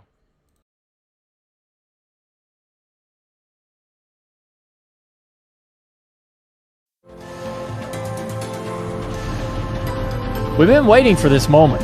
Generations of innovation all coming together in one place. A pedigree of more than 70 years of NASCAR Cup Series history. From the past to the present, from Petty to Earnhardt to Elliott. Today, there's no more waiting. The future of NASCAR is now. Drive the next-gen cars today on iRacing and step into the next generation of racing.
iRacing is a sim racing game that combines a true-to-life racing experience with an online community of virtual racers from all around the globe. iRacing offers a multitude of officially licensed cars and tracks, laser scanned with millimeter accuracy. Their car models and mechanical systems are based on real-world physics and engineered in cooperation with manufacturers and race teams. Their skill license system ranges from rookie to pro, ensuring members are always pitted against those with similar skill sets. Members are able to sign up for a weekly race series, compete in time trials, host a private race with friends, and participate in racing leagues created and run by the community. With over 170,000 members, iRacing works in partnership with renowned motorsports organizations like NASCAR to deliver virtual races based on the real-life NASCAR Cup Series, as well as many other series on the NASCAR ladder. iRacing also features team racing, providing a variety of options for members to create and manage their own teams. Race with friends or real-world teammates in full-length endurance events like the 24 Hours of Daytona, Spa 24, or the Bathurst 12 Hour. Additional partners include IMSA, World of Outlaws, Supercars, and IndyCar, allowing members to race in their very own Indianapolis 500, Bathurst 1000, Chili Bowl, and many more iconic events. This is iRacing, delivering the most authentic racing experience short of getting into a real race car. Sign up today at iRacing.com.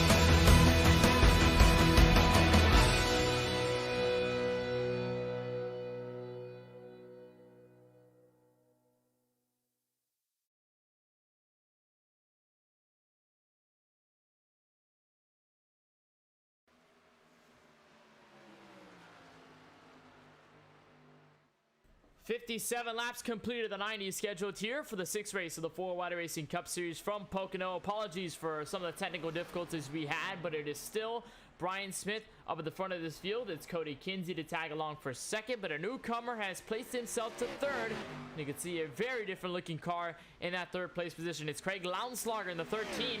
He's moved up to third. He's going to try to make a move for second. Not going to have it as they come back to turn number one. For Lance Hill, fell way out of the groove. I think a bit of damage to the right side. Might have tagged further into the outside wall. And now he's under fire from pole sitter Edward Scher. And, of course, three-time race winner this season, Colin Forster. Kenneth Bueno, Francisco Bacalhau up in the booth for all the action. But it's been so far, Francisco, Brian Smith, like we've seen him in many races here in the Four Wide Racing Series, continues to dominate, continues to lead the field. But it's a three-car breakaway. That's the difference here. You see three cars under a blanket. Kinsey has not exactly let the 78 get away. He's trying to keep up with them. And Craig Lounslauger has worked his way up the field and into the third spot, Kenneth. We were just talking about this once everything got sorted out here just before we came back on the air. Craig Lounslauger yesterday was really saving tires pretty good in that long run that we had, and was trying to track down the then race leader. And he did get held up for a bit, and that's probably what cost him some time.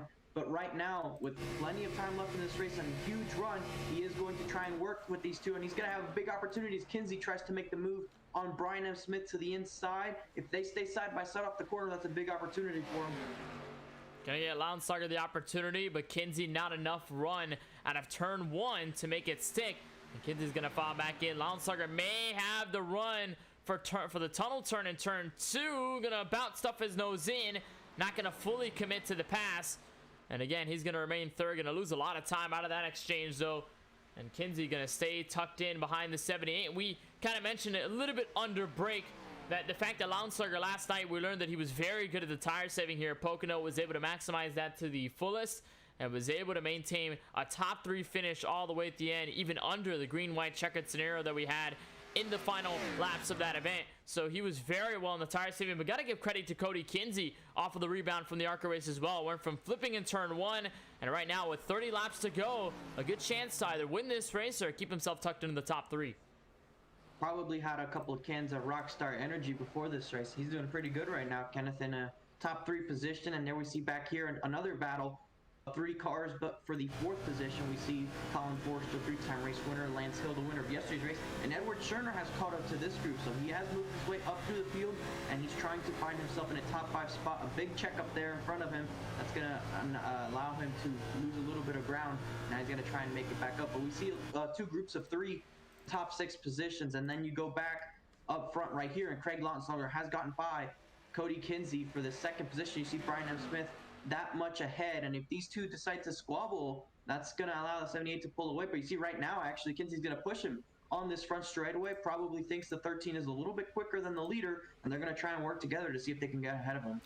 Interesting decision there. I believe the 93 might have had either a tight condition, may have struck the outside wall, lost a lot of time there. He was just right behind, tucked on the rear bumper of the 78, but since then lost all the ground, enabled the 13 to get by, and for now Lounslauger is going to have the advantage. You can see the top three broken away by about 4 seconds to where Colin Forster sits. He's got that tight group between himself, Lance Hill, and Edward Scher, and then behind them it's the 48 of AJ Green and a group of his own with teammate Austin Bloom, and then side-by-side action between CJ Munier and what is the 21 of Jesse Prees rather. Prees is going to lose that spot. Munier is going to come back up to the edge of the top 10. So many of the breakaways happening later in this run. But one thing to note, Francisco, is that we will have green flag pit stops. So we will have drivers come down pit road before this is all said and done. So ultimately, it's about 35 to 40 laps that you can make on a stint. 75% fuel here in the Cup Series cars at a 2.5 mile oval. So before this race is concluded, these drivers will have to make green flag pit stops, and Whether it's under yellow, we'll have to find out, but for the most part, we may be setting up for green flag circumstances to take place and a lot of adjustments for drivers to make as well. I'm hearing that the window's most likely going to be about 30 laps, so the window's open. If you pit now, you can make it to the end, that's for sure. But I think these guys are going to try to go as far as their fuel goes, which is another 5 to 10, depending on when was the last time some of these guys pitted. So we might see pit stops happen in the next couple of laps, and you can pit here depending how close you are to the leader. You can pit here, change 4 tires, and not lose a lap. So if a caution comes out as soon as you exit pit road, then you are going to be in a sweet position, and you could either stay out or do some 2-tire strategy and most likely end up with the lead and not even have that old of tires anyway, because you'll be going around at caution speed. So we might see if someone tries to play that strategy in terms of pitting early, but if this race does continue to go green, pitting later is going to definitely be the way to go, just because you have longer laps. You have a large portion of laps left to use newer tires to try and either pull away from somebody or gain on somebody, depending where you are on the racetrack. And it's going to be interesting to see what the top 3 do, Kenneth. I believe we actually have someone who may have pitted already. No, because it looks like Kinsey has started falling down the order. We see Lonslonger right there in a comfortable second place position, and you don't see the 90 car anymore. So I'm not exactly sure how far back he has fallen. You can see a bit of a gap there between the top 2, and there's Kinsey right now. I believe he's actually exiting pit road. He did. He actually pitted this time by. So we were talking about the window, then it is blown fully open, and it'll come at the start with the 93 of Cody Kinsey. Saw him fall out of the top 3, and it was by design. And the 93 of Kinsey going to be the first one to bite the bullet. We'll see if anybody else does the same as they remain side by side for third. This is the last step of the podium. Obviously, these guys are going to have to pit, but it seems as though they're fighting for the last lap of this race. Sure, trying to make the move stick. He's got help from the 48 of AJ Green.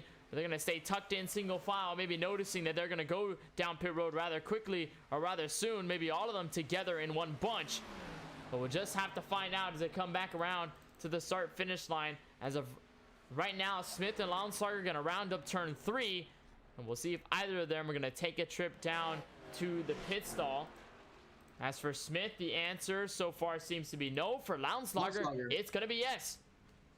He was going to peel off there. He looked a little slow in turn 3 right there on that curb shot, and he is into pit road. Most likely will get out in front of the 78 due to the natural undercut. Might have to battle with Kinsey for that position, but this puts Brian M. Smith in a better spot if we stay green, because he'll have about 20 laps or so on slightly better tires. But that on iRacing, with the way the tire model is, that advantage will persist, though the amount that the advantage gives you is going to change as the run gets longer. It'll be less of an advantage. You'll always have that advantage as long as you don't burn the tires off. You see a little bit of a mistake there by, I believe, Newbraw on his stall. And let's see if we have the 78 come in this time. He is going into turn 3 now. I believe right now at the same time we'll check in on the battle for the net second place position. Brian M. Smith rounding turn 3. He is going to come down pit road, so he is going to give up the lead and go to pit road. Let's see if we can find where Lonslonger and Kinsey arrive with one another. Here's a massive battle for what's going to be the lead of the race right now. You see almost 3 wide for a moment. Teammates in a sandwich with Edward Scherner. They're all battling away, staying out. Currently, Craig Lonslonger is 15th. Cody Kinsey, who pitted first, is up to P14 on the racetrack. But this right now is for the current race lead. We're not sure whether these guys are going to go down pit road this lap or not, but it doesn't seem like they are. They continue to remain side by side. They were 3 wide at the exit of turn 3 to the start-finish line. And for now, Forster's going to be able to maintain himself clear. But the question is for how long. You see Hill, Sure, Green, and Bloom all within that group. They're going to catch the what will be lap car Michael Newbraw, who did come down that last time by. And we'll see if any of these guys are going to enable themselves for pit road service. Well, it is still close between all of them as they continue to fight for position. Hill going to send it to turn 3. And I reckon even if these guys go down pit road, it's going to be full-on battle, as all of them are going to come down in one bunch. It's going to be hard on the brakes, but luckily everybody's going to survive. Everyone made it out of that tight-knit pack, and that was very impressive. You see Adam Alashar come in. Now it's about getting into your box. Maybe some might have one that's earlier than the other. You see right now Cody Kinsey going into turn 3. I believe he did get ahead of his competitors there of the 78 and the 13, because he was the first to come down pit road. Right now in a little bit of traffic, You see the 34 has actually overshot his stall right there. He's got to back up. That's costing him a good amount of time. He's probably going to lose touch with this own battle that he is in right now. Nobody doing any sort of strategy. It's just 4 tires. There you see Craig Lautenschlager going by. So we're going to see just how everyone shakes up. You see Forrester was the first off, then Scherner. There's the 13 right now on the racetrack. And I believe if we get a good enough shot here to see just where everyone lies on the racetrack, you can see no one's really in the same shot of one another. We can't see the 78 and the 13 together. We can't see the 13 and the 78 or the 90 and the 13 together. So they're probably pretty good spread out because they pitted on several laps, probably had different entry speeds, exit speeds, all that sort of stuff. So we'll have to see just exactly where everyone is. But I think right now we can start painting a picture. There's the 90, there's the 93, excuse me, of Kinsey. And if you look a little bit further back right now, there on the top of your screen is Craig Lautenschlager. So it looks like it's about 4 seconds between your top two. And Brian M. Smith is nowhere to be seen, Kenneth. He's 2 laps down. I believe he's exited the racetrack. So I believe he's done for tonight's action. Oh, no. Although it's been a really clean night for Smith. Not sure whether he had to leave or whether it was just a decision on his own accord. But unfortunately, Brian M. Smith will not be able to run for the race win tonight despite the consistent dominant effort he held at the front of this field. And as we approach 22 laps to go, it's Cody Kinsey in control by about 3.7 seconds. The undercut definitely worked for him, but he is going to now be at a disadvantage. Lautenschlager has slowly chipped in the time, and we know, Kenneth, from previous races here, 22 laps to go, which is what they'll be reaching here at the line, is plenty of time. Of course, we see Kinsey has a little bit of drafting help. He's not exactly too much faster than those in front of him, and it might hurt him in the corners, but he does have some draft help on the straightaways, as you see the 13 sort of by himself. So a little bit of more speed on the straightaways for your leader is going to mitigate that sort of game. But you can see right there, even going into turn 1, 2/10 almost just on the entry given up to the 13. So Lautenschlager is going to slowly start chipping into that lead, Kenneth, and when they eventually close the gap to one another, it's going to be a full-on battle for the win. You see Colin Forrester in the 4th position. He's about 10.5 seconds behind the race leader, and there's about a group of 7 cars really within about 4 seconds of each other back there battling away in the edge of the top 10. So we're going to see a massive battle where cars will start coming and going between used tires, newer tires, people using them, people trying to save them in this run. It's going to be a mess behind the podium sitters, but right now the top 3 seem to be very comfortable. Joey Ray, I believe, has not come down pit road yet, but when he does, that will unleash the battle for the podium spot. Here you see Cody Kinsey is on board. He's trying to save as much as possible to keep himself at the front of this field. Saw him there with Rosner and Jesse Prees up ahead the road. Those are considered, or about to be, lapped cars on the racetrack. So we'll see where they end up. But as of right now, Kinsey continues to remain the gap, but it has shrunk. It's now 2.2 seconds. And then you have to move 8 seconds to find Jovi Ray, which we haven't talked about too much in tonight's race. But with this pit road sequence, Francisco, he was able to kind of leapfrog on the guys behind him, which were in front of him before. Forster, Scher, Green, Bloom, Tyler Murray, all those guys were in front of Jovi Ray before. But now Ray is going to have the advantage, although he is under fire for the 99, who burned a fast repair down pit road. Ray could be in a good spot with 20 laps to go to keep himself within the top 10. Almost contact there between Forrester and that number 5. You see the 17 going all the way to the inside. They're going to be 3 wide for the 3rd position going into turn 1. And neither one is going to try and give this up. It's going to get very tight going into here. Does anybody let off early? Doesn't appear to do so. The 5 on the outside gets squeezed out, and the 99 and the 17 stay side by side for this position. Give the advantage at the moment to Forrester. He has a little bit of momentum from the high side. There you see Scherner trying to side draft. He pulls in behind inevitably. But now Lautenschlager has closed in another second on your race leader, now down to 1.3. I believe Kinsey is either hard saving or he's saving a little bit of fuel at the end of these straightaways, because that seems to be actually where he's losing most of his time right now, on the end of the straightaway. Maybe trying to mitigate the advantage that Lautenschlager has on him by on saving right now, giving up whatever gap he has to try and have a little bit close to equal tires to him and maybe make that a battle. Well, it was a 2-lap difference between Lautenschlager and Kinsey. The advantage does go to Lautenschlager, so he does have fresher tires. But I think it's a good point that you make there, Francisco. Kinsey could be hard saving. He may just be waiting for the right moment. Remember, there's still 19 laps to go. It's a long way to get. It's about 55 seconds at this point. It was a 55.7 last time set by the race leader. It's about roughly a minute to get around this racetrack, and of course it's a very large track. You're going at very high speeds, and these turns are very fast. They can pretty much rub off the tires very quickly. So Kinsey could just be waiting for the next at least 17 laps or so, for the next 10 laps, and maybe he could use what he saved rubber wise, maybe slow down a pace here, maybe relax a little bit, but then use the final boost on tires all the way to the end to be able to ensure that his car isn't ill handling by then. And at that point, he could have the advantage over Landslager if Landslager is just a little more aggressive. But Landslager, we've seen him as a hard saver too. We've seen him very good at tire conservation in the 4-Wide Racing Series over history. So it's not like he's battling someone who's completely aggressive on their tires and can completely rub them off within 2 laps. Caution. But a caution does come out, and it's AJ Green in trouble at the entrance of turn 1. I wonder what happened here going into turn 1. You see cars avoiding action there to try and miss him.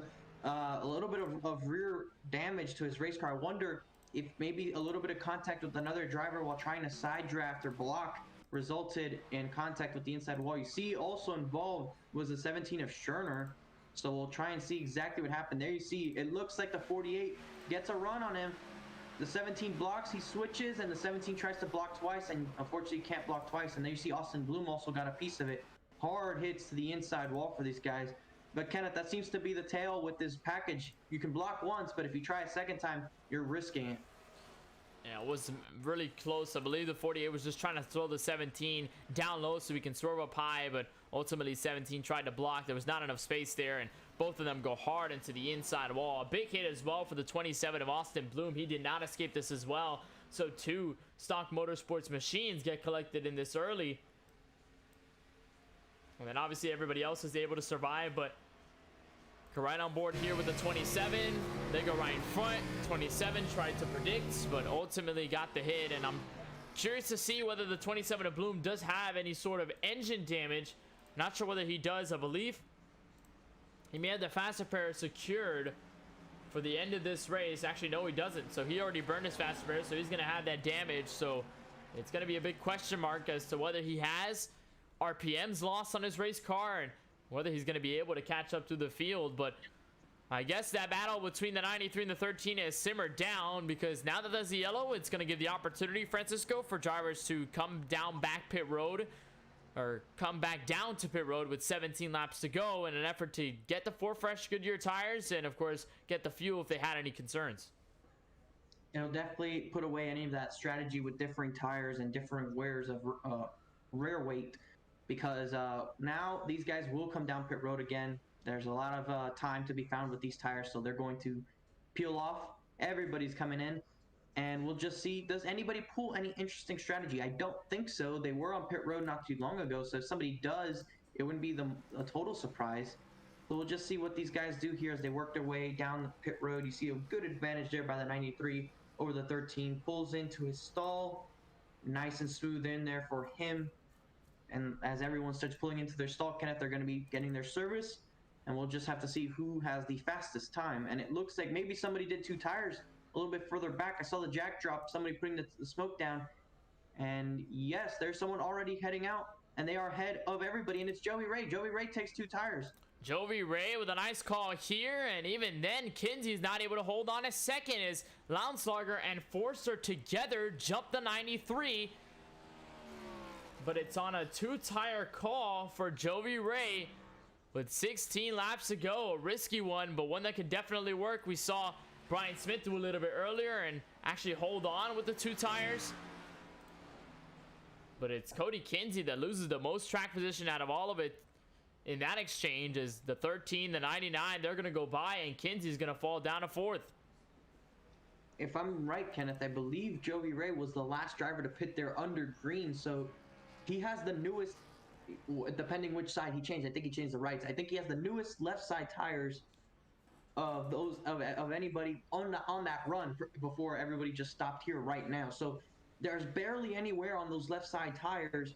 So this could be a pretty interesting move for him. It gives him the lead. It gives him the opportunity to try and do something with this. And by the time we do go green, it'll be at least 14 laps to go. So it's not too much time left in this race to where tires will eventually start to deteriorate and those on 4 will get by him. He still has an opportunity to try and match these guys. It's just a matter of can he actually go out there and do it. And especially if you're right there, Francisco, about having some of the newest tires in the field, then it won't be too much of a detriment. Obviously, these guys behind him do have 4 fresh tires overall, so they're going to have the coldest tires out of anyone here. But for Joey Ray, if hasn't put that many laps on the left sides, then it's basically kind of like having 4 fresh Goodyear tires, except just one has a couple laps worn and the other ones just got put on the racetrack. So it could be good news for Ray if he can hold on to this. Of course, mentioned that Smith did it earlier, and he was able to hold on to the lead, hold on to position, and he competed well against drivers on 4. And especially with these physically demanding corners that could end up with a 2-tire call working, it could end up with better rotation for Ray in the long run. Now with 15 laps to go, if it ends up staying green up until the very end, then it could come to the benefit of the 5 that he's got more rotation. He's able to keep the car planted. And he's going to choose the outside line on this restart. So it's Ray, Lauenslager, your first row. Forrester, Kinsey, Hill back to the top 5. Then it's Murray, Alashire, Munier. Let's see, Schaefer, and the 7 of Tony Kivitt behind them back to your 5th row and the top 10. They're going to come out of the tunnel turn, come back to turn number 3. But Francisco, I think with 14 laps to go, this is the crucial start. It is, and you mentioned it there, how he's going to have more rotation as this run goes on, but the tough part's going to be now. You have slightly used left side tires. Everybody has fresh, new ones. Those will be faster, for sure, for at least 2 to 4 laps or so. If you can hold on for those initial laps of the run, it should make his life easier in the longer portion of the run. Remember, with this sort of package, you might have slightly better handling, but if you're able to have better grip, just overall, regardless of what amount of tires you have, if you have the better grip, which usually is found with 4, you're going to be fast. He steps on the gas, he's gonna go, and it looks like Kinsey gets a solid enough start to stay side by side with the 13. Do they battle each other too hard and allow the 5 to get a good enough gap? He has a pretty decent lead. He'll hold it going into turn 1. We'll see how long it lasts, though. The Aero model really brings everybody together on the opening runs. They'll sail for turn 1. One car goes way loose, and I believe it was Colin Forster who got way out of shape of the wrecking behind, I believe. So one of the blue cars go up into the outside wall, and the caution flag again is displayed, and it's Eric Schaefer involved, the 22.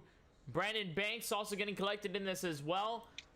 It was an opening incident for Eric Schaefer on the inside wall of the exit of turn 3, and this time in the first corner ends up in the wall as well. We'll try to take a look at the replay and see how they got all collected together, but ultimately it was a large collection of cars here, Francisco, in the first corner. And it was Eric Schaefer who actually got loose and then tagged right up, got the 56, got the 97 as well. So it was not Forrester who got loose, it was the 22. And I believe right there got sandwiched between CJ Munier and Brandon Banks. And then from there on, it's just absolute chaos. Yeah, it looked like he had help there. He was all over the back bumper of Munier. And Brandon T. Banks also hits him going into the corner. At that point, the 22 had no control over his race car, getting momentum, forward momentum from the rear without anywhere for that momentum to go, and that means the rear can overtake the front. He gets loose, unable to hold on to it. You see here on board with him, already on the rear bumper of the car in front of him, and the 88 right there, boom, into the back of him. Tries to save it, but the car catches into the 88, collects a couple of others. Unfortunately, he also did have to you see Tyler Warner coming to a complete stop to avoid that one. Advantage 5 here, Kenneth.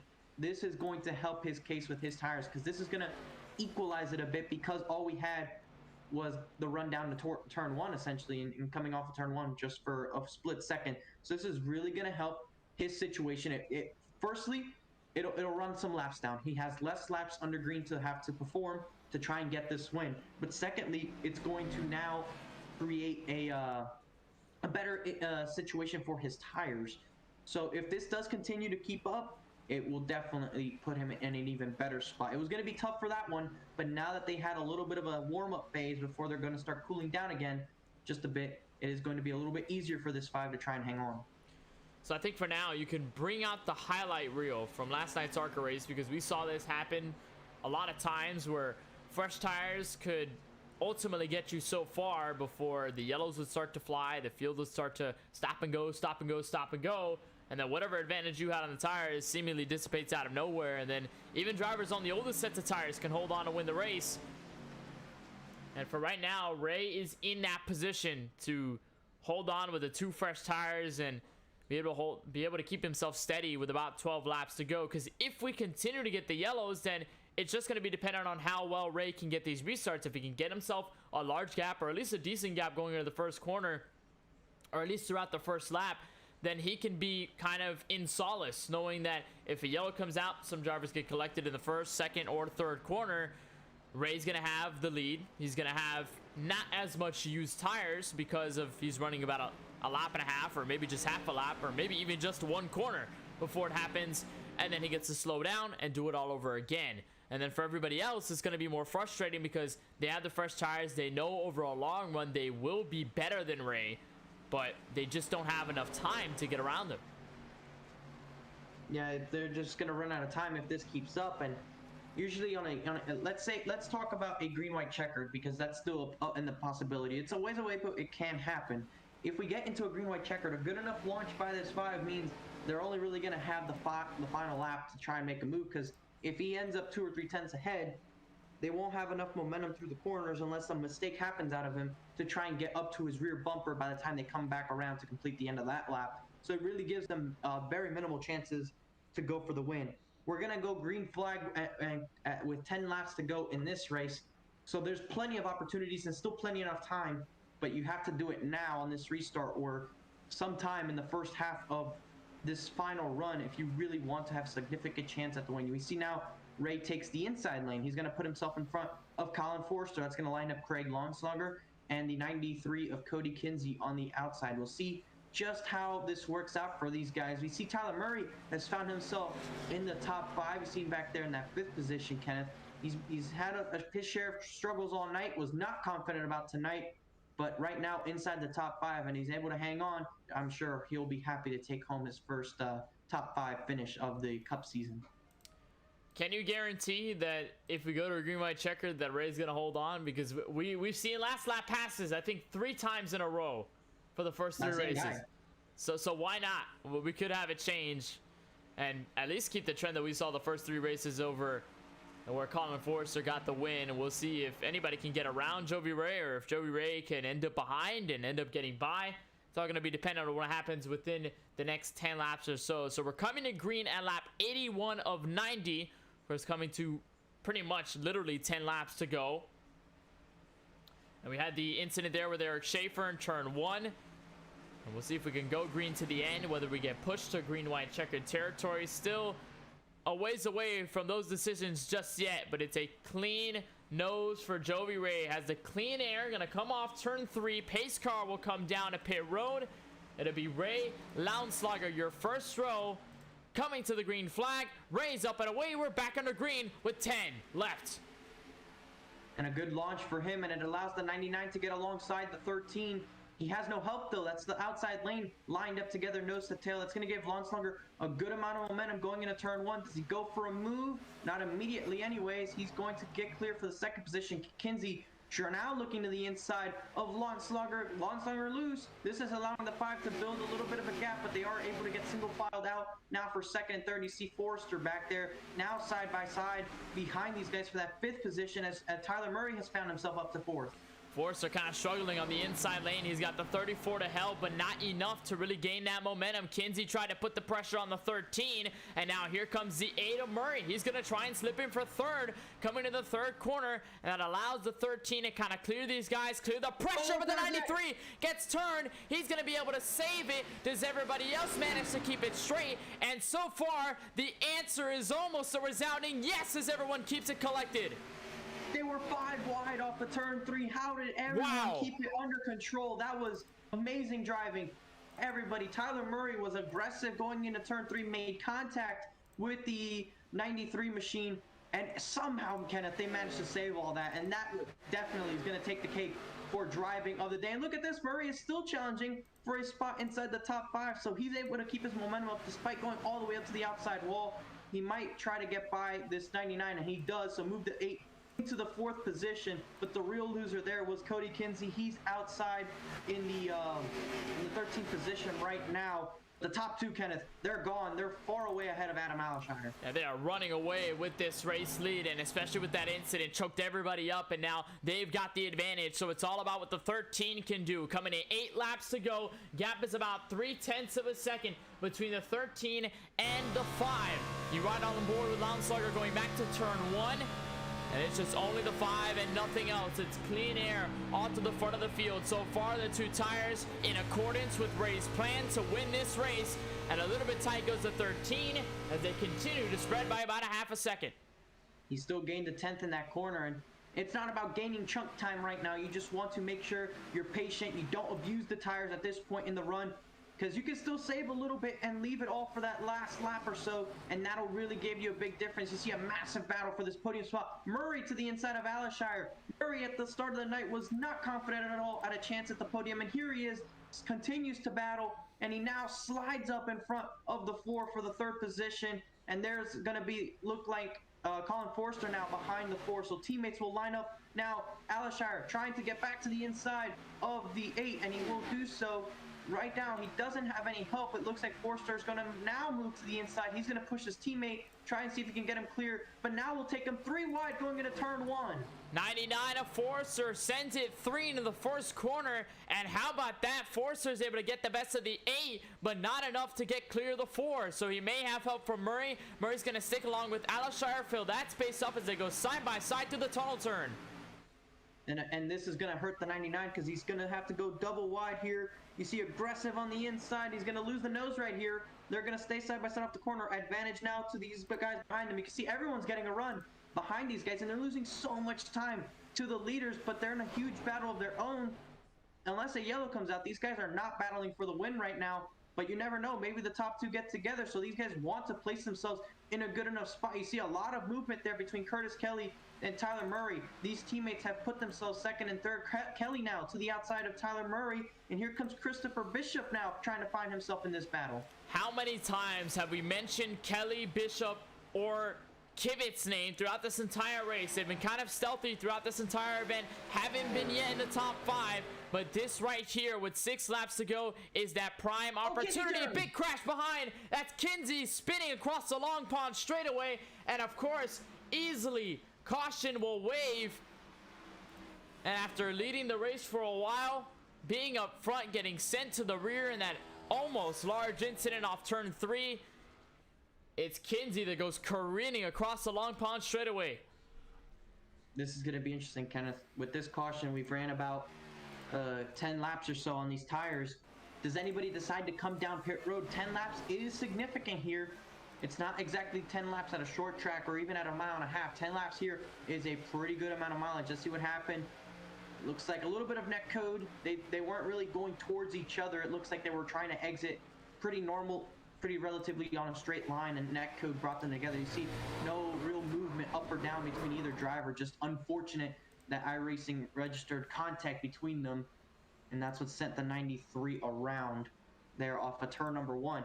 But like I was saying, Kenneth, 10 laps here, a pretty good amount of mileage on these tires. Who decides to come in? Who decides to stay out? It'll be probably 2 laps to go. I'm not sure if it'll be overtime quite exactly, but we're going to be on the fence. But either way, we're getting at least a 2 or 3 lap dash minimum. Yeah, we most likely could cipher into a green-white checkered instance, which last night, if it can be parallel here, we did have a caution around this time, Francisco. We had it around this lap. Marked 6 laps ago, 7 laps ago. We had a restart organically with about 3 or 4 laps to go. I think it's going to be a little earlier here in this case. We're most likely going to step closer to the 3 lap to go range, and that means we could either be organic restart with 3 or 2 laps to go, or we could end up in a full green-white checkered attempt. Depends on what the officials decide to do and how this caution will fare, how long the pace car will stay out. But ultimately, it's going to be whether these guys come down pit road for a final time or whether they have decided it is too early and it's not risking the track position. So far, the 5, he's going to come off turn 3.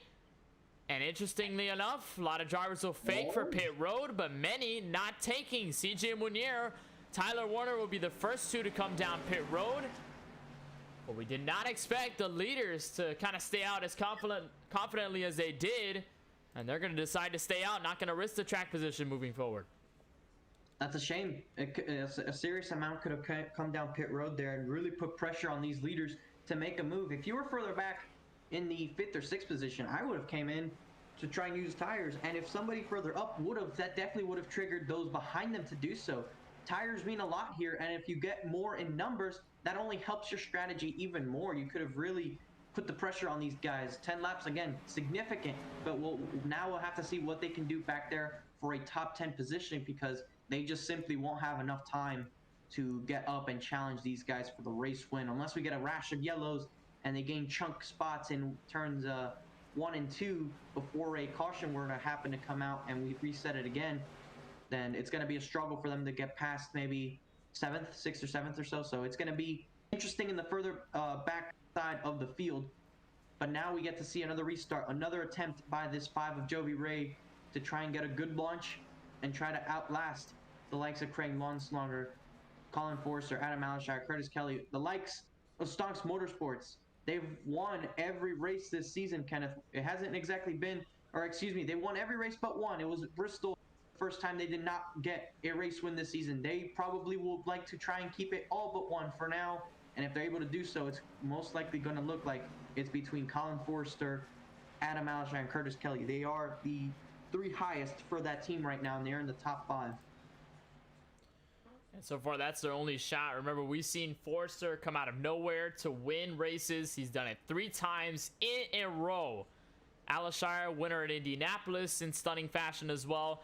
Kelly has yet to pick up a win, but he's been rather close. He's been rather stellar throughout this season, so who knows what could happen, especially with the calamity we've seen at Pocono between our ARCA race last night and, of course, the race right now. There's still everything up for grabs. I believe this is not a green-white checkered attempt, so we will not use it.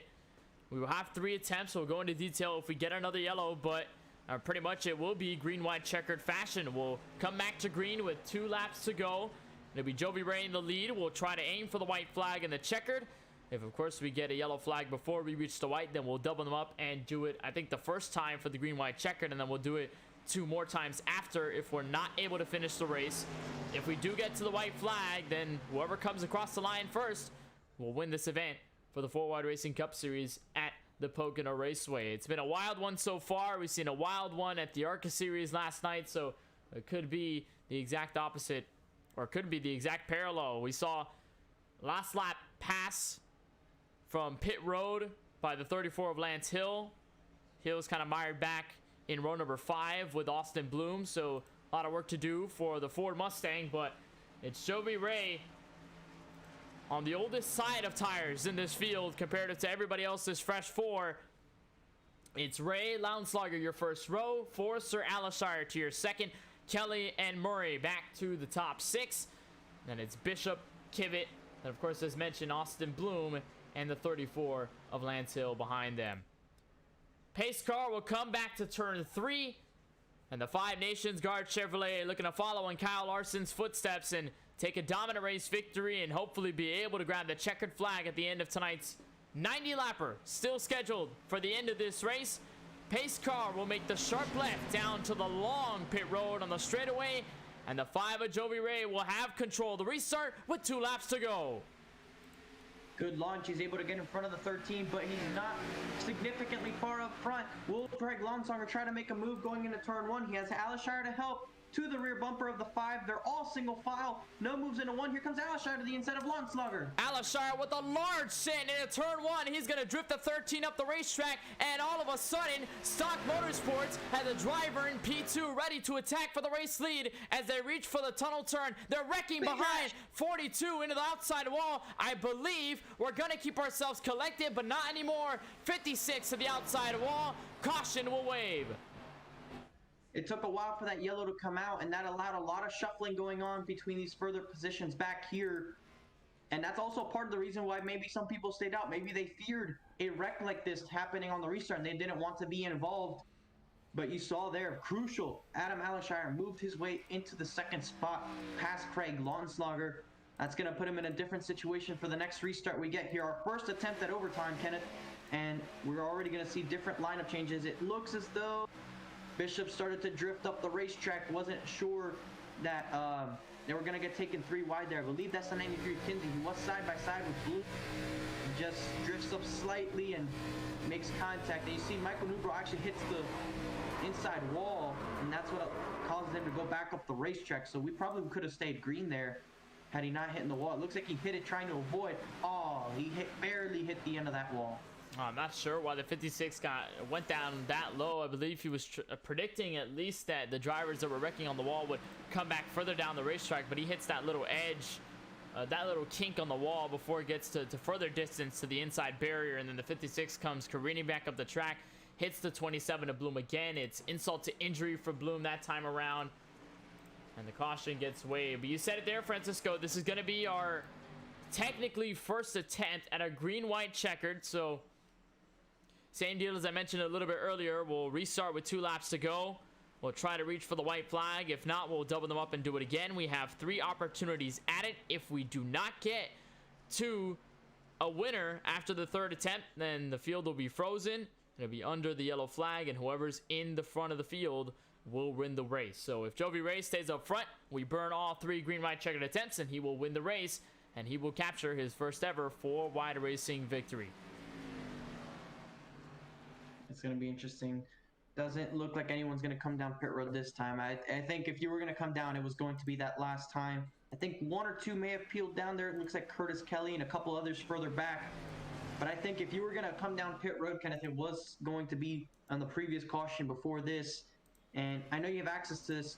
I wonder who is the highest driver right now of those that pitted under that caution. Well, so far, it seems to be this driver right here. And it's the 33 of Tyler Warner. He's on 4-lap old tires. He's currently in P8. Although with the restarts we're seeing so far, and I think with the lack of laps, it will be monumentally hard for guys like Warner, the guys behind him who did pit, to gain all those positions unless these guys all start to wreck in the same portion in a cataclysmic fashion. But everybody else at about 16-lap old tires, and it doesn't seem to be affecting them too much. But how about the run there in turn 1, Francisco, by the 4 of Adam Allenshire? Brought the run on the restart, able to put it to the 13. Not sure whether he was going to make the move, but he does an absolute send into turn 1, keeping himself within the crosshairs of Jovi Ray, while also making that pass complete on the 13, forcing him to drift up the track just a bit. And the Stock Motorsports Ford Mustang, who won the race at Indianapolis in the Brickyard a couple of weeks ago, is in prime position to win this one as well. And he's no stranger to these 2.5-mile super speedway-esque tracks, Kenneth. We saw him be competitive at Daytona. We saw him be competitive at Indianapolis. He's been competitive at all these super speedways, and it's no surprise to see him up front late in this one. We'll also have to see just how they're able to go through turn 1. We saw the move he made was able to happen when they all got single file. They were all nose to tail. They were going to have to check up for one another, and he took advantage of that, darted to the inside of the 13 as soon as the 13 let off for the 5, used that forward momentum to get past the 13, and at the same time, Launslager probably wasn't anticipating that, maybe made a little bit of a mistake as he was looking in his mirror. That allowed the 4 to get by, and it looks like Jovi Ray this time will choose the outside line for the restart. That puts him in front of, look at this, Tyler Murray has found himself back into this top 4. So don't count out this 8 car for a solid run to the finish here, Kenneth. Not yet anyways. He has been good on these short runs, and we're going to have a short run regardless to this finish. So a clean restart by Tyler Murray can result in a really good finish for him. Maybe he can still contend for this win, because do remember that they still have some guys a little bit further back on the tires, though they might not get up there to challenge for the win directly. If they get racy with anybody back here, it does help the 5. It definitely does help the 5. What's interesting here is that these guys don't have teammates behind them. So Ray is choosing the outside. I believe he trusts Murray a lot more to give him a nice push, but these two are not teammates. They're not technically working together under the same alliance, and the same deal goes for Allenshire and Launslager. They're both on different teams 4 of Alshire on Stock Motorsports, Southern Heat Racing for the 13 of Launslugger, and the only other teammate Launslugger has in the field so far is the 42 of Bishop. He's mired back in the field. For Murray, it's the teammate of Tyler Warner, who's also a couple rows deep. And for Ray, it's just going to be about trusting the bow tie emblem behind him in the second row and seeing if he can get a nice start. We've seen very good runs out of the outside lane, though, so I reckon that this trend was not by coincidence. And Joey Ray just decided to go on the outside because he's seen the fact that the outside gets a very good runs on the restarts, especially when it comes to turn 1. And we'll see if it pays off for him. He'll be the outside of row 1. Adelsshire down low. Murray and Launslugger, your second row. Forster and Tony Kibbett in the 7. Able to attack if anything happens. We will go green with 2 laps to go. Our first attempt at a green-white checkered from the virtual Pocono Raceway is underway. Pace cars down. Raise up the gears. We're back under green. The outside lane is going to be stable every time. The inside can jockey for position, and that's what they're doing now. They're all jockeying back there. That allows Tyler Murray to try and steal away the second place position, and he's going into turn 1. And he's going to cut down in front of the 4. The 4 gets arrow tight behind the 8. Move Tyler Murray up in the second. He's now going to challenge the 5 for this race win. All clean through turn 1 so far. Joey Ray out front in front of Tyler Murray, in front of Adam Alshire. They're racing down towards the tunnel turn. Murray absolutely shut the door in turn 1 of the 4 of Adam Alshire. To the tunnel turn they go. Nobody ends up into the outside wall. We're clean to turn 3. We'll see if we can stay clean all the way to the white flag. It's Joey Ray, Murray, then Alshire back to P3, and then a battle between Launslugger and the rest of the field for 4th on back. This time by Joey Ray will come to the white flag one more time from Pocono. Before this season, Kenneth, at least every person that's won this season has not won a race in seasons prior. Right now, the 5 is trying to do just that. Launslugger now to the inside of the 4, and the 4 up the racetrack, trying to see if he can keep some gap. Look at Tyler Warner now, trying to find his way up towards the front late. Remember, he's on newer tires, so he is going to race these guys to try and get a podium spot. Murray now losing ground to the 5. He does look susceptible right now to Craig Launslugger. They're going almost 3 wide into the tunnel turn way back there. But right now, it looks like they're going to get into the wall off the tunnel turn. There's a wreck, but the 5 still holding out strong. Looks in control of this race. Big crash coming into turn 3, but it does not matter. Saw Tony Kibbett hit the outside wall. The distance, though, too large between Murray and who will be your race winner. Joey Ray off turn 3 wins from Pocono. And you see a wreck between teammates coming across the line. Lance Hill, I believe he comes in just barely inside the top 10 there, and wrecking after the checker between Forrester and Kelly's. So many wrecks. As you see there, a hit between the top 3. They're all going to wreck here in turn 1. Massive crashes everywhere around this racetrack on that final lap, Kenneth. But fantastic job, a fantastic strategy call, and it all started when he decided to go longest at the end of that green flag run. It enabled him to do that 2-tire stop, and that 2-tire stop definitely worked out because he barely had any laps on left side tires. And we saw everybody was too busy battling each other to go and battle this 5 for the race win. Great job by him. And once again, a driver that has not won before this season capture his first win. We saw Colin Forster do that to start the season. We saw Adam Alshire do it. We saw I believe it was the 57 Dean Brummett. 57 at Bristol. Dean Brummett got the win at Bristol. So now this is the 4th new winner this season. Every driver who's won this season did not get a win before, and that's quite impressive. That just shows the competition that we're going to have this season moving forward. Yeah, that's a very interesting point there. All the drivers who have won this season have never won in any other season prior in 4-wide racing history. In the Cup Series last season, we saw some of these guys make some races, run some laps, but they were never able to win races. They were never able to come across the line for a checkered flag. But this season, it's all different. Ray gonna burn it down in front of the virtual stands. To the 4 of Alshire, gonna help to celebrate as well. Fantastic race for the 4 machine. But all eyes on Joey Ray, his very first win. In stellar fashion, it was a 2-tire call, the risky one, with 20 laps to go to put him ahead of the rest. And it's all celebration for the driver adorning the colors of a driver in 2021 in the Real Cup Series who has had multiple successes at many different tracks. He's going to blow up the engine, but does not matter. He's going to be headed straight for victory lane.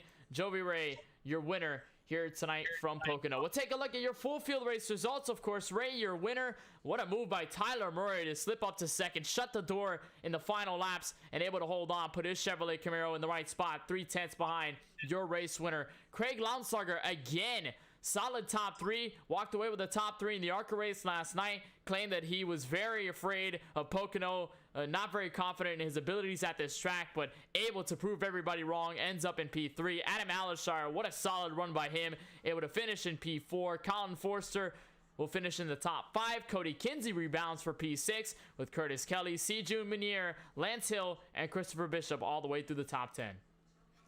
And looking at the latter portion of the field, we see in 11th, Ken MacArthur involved in several of the last lap incidents, comes away in 11th. Michael Newbraw, Pete Bruni returning in the 13th position. Christopher Buds involved in that turn 3 incident, one of those in the 14th position. Tony Kivett. Tyler Warner, who's on brand new tires, was up in the top 5 there going through the tunnel, but was part of that incident off the tunnel turn. And we see Ricky Rosner finishing 1 lap down in the 17th position. Austin Bloom also 1 lap down in 18th. Eric Schaefer had his issues leading to that late caution, finishing in the 19th position. Brandon T. Banks also involved, finishing in 20th. And we have another page here, I believe, with another, yes.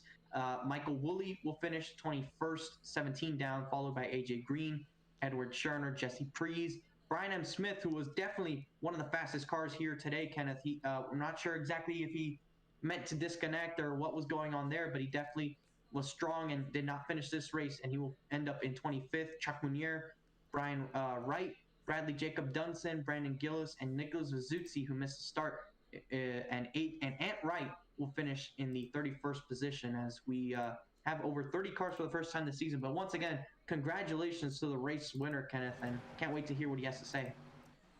Well, we will talk to the driver who ends up winning tonight's action, and it is Jovi Ray in the 5 machine, able to walk away with the victory. I'm not sure whether we have Jovi Ray in any of the voice chats. Actually, we do now, so we're able to talk with your race winner here tonight from Pocono and from Victory Lane. Jovi, I think that 2-tire call ultimately made the largest difference, and it was a walkaway from then on out. A lot of cautions to come out, the final steps, the final laps, the green-white checker to get to the end. But that strategy call, what came behind that strategy with 20 laps to go to ensure yourself in the race lead and get you to this point? At that point, I just knew, like, it was a short enough run to I know if you get to the front, you're good. And I knew everyone was going to get antsy because it's the last 15 laps. So I knew there was going to be a couple cautions in there. So I was hoping on those, and I got those close calls. And I knew I had, like, a good 10-lap run there. And I had it at the end. Can't believe I pulled it off. And like Francisco said earlier, this is the first time where all winners so far to the first 6 races in this stint have never won a race before in full-wide racing competition. We've seen you before put up great finishes in the Cup Series last season, but it finally comes to a checkered flag here tonight. Walk us through the emotion, how that feels to run with these guys for a while, then walk into season 4, get a couple of races under your belt, and then you're able to walk away with a win finally. It feels good to finally just get that elusive win. I've had a lot of close calls, and to finally pull it off at my home track, what I would consider my home track, feels really good, and I can't believe it actually really happened.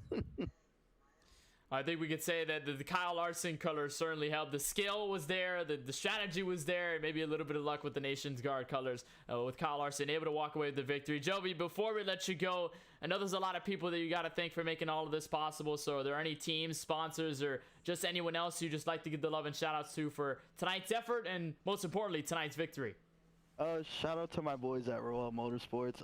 Ed and Brian didn't have good runs tonight, but shout out to them, and shout out to Jake and them, to the boys in the Discord right now. And shout out to you guys for always hosting this, and shout out to Murray for always hosting a good league. Well, we certainly appreciate the support, and we congratulate you on your first ever full-wide racing competition victory here from the Cup Series at Pocono. Stellar effort, stellar strategy call, and we look forward to seeing you move on for the rest of the season here. But we'll let you celebrate here from Pocono. Again, congratulations. Thank you so much, guys. Have a good night. Jovi Ray, the victor here from Pocono, leading 20 laps, all 20 after that pit call to take 2 tires down pit road, ultimately gets him the victory and able to hold on. We'll talk to the driver who finishes in second in Francisco. You talked to him a little bit earlier before we started this race. Not very confident in his ability, but Tyler Murray in the 8 machine able to finish second for Pocono tonight. And now we have Tyler in here with me. And Tyler, we talked before the race and you told me 15th. This is way better than 15th. You end up second. I called your shot. I told you you're going to be talking to us at the end of the night, and here it is. Can you just take us through the race? Man, I'll tell you what, I don't know how I wound up there. That was just one of the most nerve-wracking last sections of a race where, you know, after a season of things just not going my way and me getting caught up in stuff late in the race and getting poor results, you know, I finally had some things go my way tonight and some things fall in my lap and in my favor. And, you know, I kind of panicked there at one point because I was running 8th, like 6th to 8th most of the night before that first cycle of pit stops where only half the field came down. And then next thing you know, I was running like 15th, 16th when Tyler Werner and I decided to come as soon as the fuel window opened because I had a feeling there was going to be another caution. I didn't think we kept it green, so I just came down early as possible to try to get as much of an undercut as possible and wound up just finding my way up into 6th or 7th. And, you know, I was just looking for a top 5 there. I wasn't even really looking to win. I was just trying to get a good result, build some momentum. And we had that one incident where I thought I threw it away because I stuck my nose under somebody with about 10 to go in the actual race, and they tried to throw a late block, and we wound up hitting each other, and I got some damage out of that. But luckily, everybody kept it straight, and I came out in about 6th, and just back-to-back amazing restarts. You know, being in that exact spot in line where I could see the leader, where I could see Jovi, no matter which lane he was picking, I could see him where I was, and I was able to just get good jumps and just kind of make it work. I was really good on the 2-3 lap runs. I had a lot of speed, and then it was after that I kind of fell off. So luckily it finished under a green white checkered there.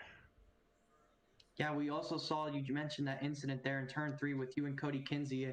You were very aggressive on your way to the front. You were making some moves. It looked like you were going to be able to get that position, but Kinsey and you got very aggressive, tried to go for the same real estate. Somehow you guys managed to keep it all going in the right direction. So much contact. There was 5 wide at one point. It was. I told Kenneth I was very impressed with how nobody managed to wreck out of that incident right there off of turn 3. It was impressive driving from everybody involved there. And what was it like at the end of this race when you were able to restart in 4th and found yourself in 2nd there in the last green white checkered? Did you think you were going to be able to catch up to Jovi Ray?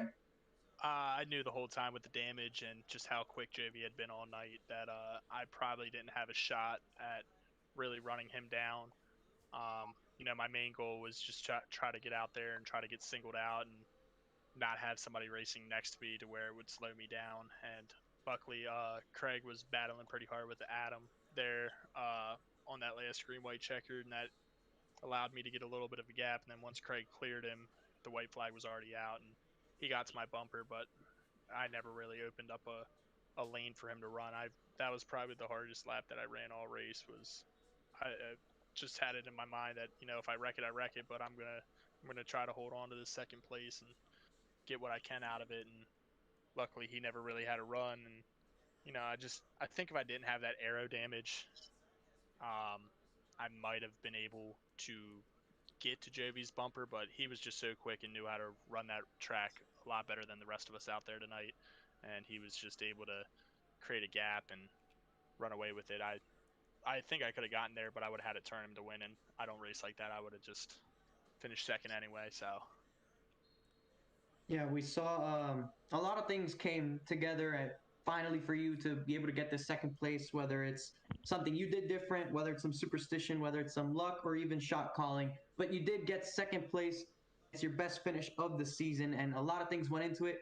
We'll give you the floor to give your shout outs to people, sponsors, teammates, anybody who helped make this second place finish possible. Yeah, man. Definitely want to thank my teammates over at the Big Fast Racing. Tyler Werner, Kyle Benson, Austin Reedy. Those guys, being able to talk to them through a race when they're there, it keeps your mind a little more settled because you're just kind of having fun with your friends.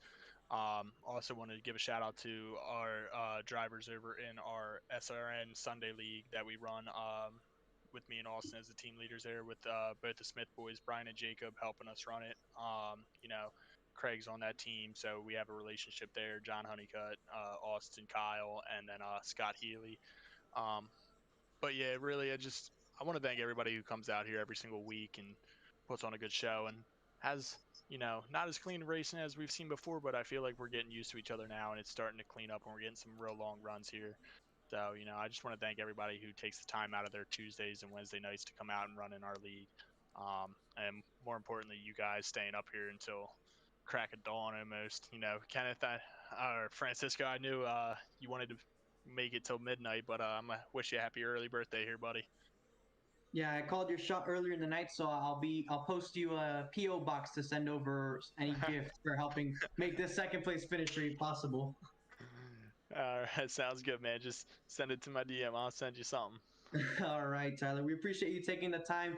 We appreciate you what you do for this league. We congratulate you on the second place finish, and we hope you enjoy your off weekend. We can't wait to see you again at Darlington in 2 weeks. Sounds good, man. Hopefully, I'm talking to you guys again that night. Maybe you will. That's Tyler Murray in the 8 machine coming home across the line second. What a job by the 8 of Tyler Murray. I think you said it, Francisco. You guys talked 15th. I mean, 15th to second. I think that's stonk. I think that's stonk. Not to reference Stonk Motorsports, but big stonks for the driver of the 8 machine, able to get it done. It's 2 bow ties at the top of the field, but it's a third car, the Toyota Camry. It's Craig Lounsarger, and for him, it's 2 straight top 3s here from the Tricky Triangle. We'll talk to the 13 right here who comes home in the 3rd place spot. And Craig, we talked to you last time in the ARCA Series race, able to hold on for a top 3, and you told me you were kind of unconfident about what was going to happen in the Cup Series race. You were kind of afraid how things were going to go, but it ends up paying off for you. A solid night, and you end up in 3rd. How did that happen, and how did this race come along for you well? Well, it kind of followed a similar script to ARCA, where I had a big wreck and was able to use a fast repair to get through that. And then, we just had that one green flag run where I made my way through the field and was really basically right there in a position to win. Actually, I really felt like I would have won the race easily if it went green the whole last run, but it didn't, unfortunately. And we came in, and I was hoping maybe you'd have another run or whatever, but ended up coming down to a bunch of restarts, and I got to give it credit to the 5 for sticking it out there with I think only 2 tires or whatever he had, and he played his cards right. But definitely glad to get back in the interviewer booth again, and first time for the Cup Series this season. Definitely so, and a very solid night. And depending on the difference with the ARCA cars, and we talked to you about how difficult it was to manage the bumpy old Pocono with those cars, and now it's a completely different change here tonight in the modern Pocono with the NASCAR Cup Series cars. Was there sort of a flip in the switch of the mindset in the approach of racing the ARCA cars versus racing the very high downforce Cup Series cars tonight? Yeah, you could definitely throw them in there a little bit deeper. Big thing was they were way tighter than the ARCA cars. ARCA cars were loose off, and then these cars were they'd get tight in the run if you weren't careful. But that's where I was able to make a lot of the ground I made on the leaders and put myself in a position to win. I was able to save my tires, and I think I was able to maximize the Cup car out there tonight, especially on the long run. And I haven't really done that at Pocono in the past, so I think anytime I run Pocono again, I'll have a strong car. But definitely a lot more stable and probably a little bit easier to run than those ARCA cars. But both were a lot of fun to drive out there. Certainly a lot of fun. I think the consistency certainly carried over. The third place in ARCA, the third place tonight in Cup, and now you guys get to relax for a week before we get to another very tough track to manage, Darlington Raceway, with both the ARCA cars and the Cup cars in 2 weeks' time. But before we let you go on this third place finish tonight here, Craig, is there anybody you just want to give a shout out to? Any teams, sponsors, or just anybody else that makes it happen for you? No, not really. Just all the guys that come out and make it a good race, I guess. Tyler Murray for putting on the league and all the work he does. I can't be overstated how valuable that is to our league. But also you guys, the broadcasters, for broadcasting it. But anyone that makes it happen is good in my books and deserves praise and thanks. We certainly appreciate it. We thank you so much, Craig, for taking the time to talk with us. And, of course, congratulations on the third last night, the third here tonight, and a consistent route all around going into Darlington in 2 weeks' time. Congratulations on the effort here from Pocono, and, of course, wishing you the best of luck and wishing you the best relaxation, I guess, from this league for a week. Yeah, thanks. Craig Launslugger able to come home in P3. That brings us to the end of our driver interview section, and of course, back up to the broadcast booth. Francisco, before we kind of sign everything off, we'll give our final thoughts here on Jovi Ray's performance. An outstanding call to the end, and when he talked to us, he said he was expecting it. He was expecting the yellow flags to come out. He's expecting the field to get a little hectic, and it seemed to as though it kind of worked right in his favor. It's kind of like he wrote the script himself and had it play out right in front of us, because it played to absolute perfection. He was able to walk away with his first win. He was the last driver to pit under that green flag run. He had the freshest left sides of anybody in the field when that yellow came out, and it's what allowed him to try those two tires, and that's exactly what he did. And having those fresh lefts, relatively fresh lefts, it was basically like having four tires, except your lefts just have that little bit of usage on it, and it was probably going to help, his turn a little bit. And we saw he never really struggled. He was at a disadvantage, but he never really struggled. And he kept the clean air, which was the important part. And that lasted through all the yellows that we had. I feel like that probably also helped.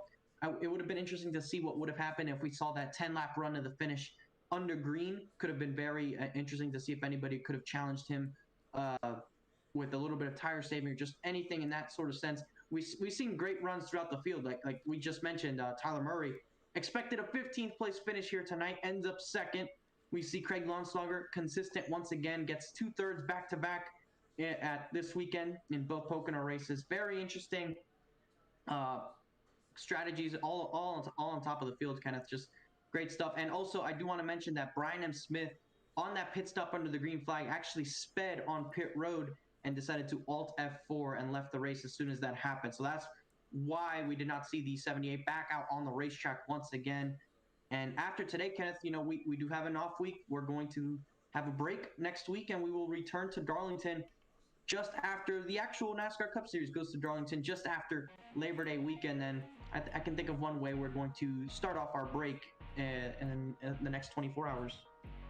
Definitely going to start off the break. You see there the schedule right in front of your screen. I talked about it at the top of the show, but we will skip 2 weeks ahead and we'll go straight for the track too tough to tame, the Lady in Black, Darlington Raceway. We'll have that coverage September 8th, but of course ARCA Series competition will be the day before, both of them at the same track. September 7th for the ARCA race on the Cable Racing Network at 9:10 p.m. Eastern, and of course right here on the MaxSpeedTV YouTube channel at Darlington, September 8th. You can see the rest of the schedule up until the regular season finale on November 17th from Daytona, before we kick off the round of 10, head for the Championship 5 at the Atlanta Motor Speedway. Well, before we actually send things off, Francisco, want to wish a very early birthday. I know we're about half an hour away, but Francisco, he's been a key part of our production here at MaxSpeedTV and on the Cable Racing Network. He's been brought along from last season's Cup season to help with an analyst commentary, for co-commentary, for color commentary. And Francisco, you've done a fantastic job. Obviously, looking forward to having more of these moving on throughout this season, throughout the ARCA season, and of course, maybe more stuff throughout MaxSpeedTV and the Cable Racing Network moving forward. But of course, a very happy birthday. A happy 19th, rather. I know I'm the old one here, but a 19th birthday. I think awesome to celebrate, and of course, wishing you the happy birthday tomorrow. It's going to be a lot of fun. Yeah, I appreciate that, Kenneth, very much, and I enjoy being up here in the booth with you. We're great friends on the real side. We're great friends here on the platform, and I can't wait to enjoy tomorrow. I feel it's gonna be a great day. I can't wait to make it a good day and make it a great day. I enjoy providing cameras for you, having these commentaries, just covering these great races that you and I have been treated to, not just in this league, but in several leagues that we've covered over the time since I started back in September. And I can't wait to continue doing this in the future, going forward with you on the side. I know that this is probably more of your thing, but I do enjoy my time doing this with you. I appreciate it all once again, and I can't wait to celebrate tomorrow, and can't wait to also be at the office in 2 weeks at the Darlington Raceway. We'll be at the virtual booth 2 weeks from now. Of course, tomorrow you're going to celebrate all you can. And I think, luckily enough, if you don't get too tipsy, if you don't get too late on the birthday, then we'll be okay knowing we had the week off, and knowing we'll be on the Tuesday after September 7th with a lot more energy, and we'll be good from then on.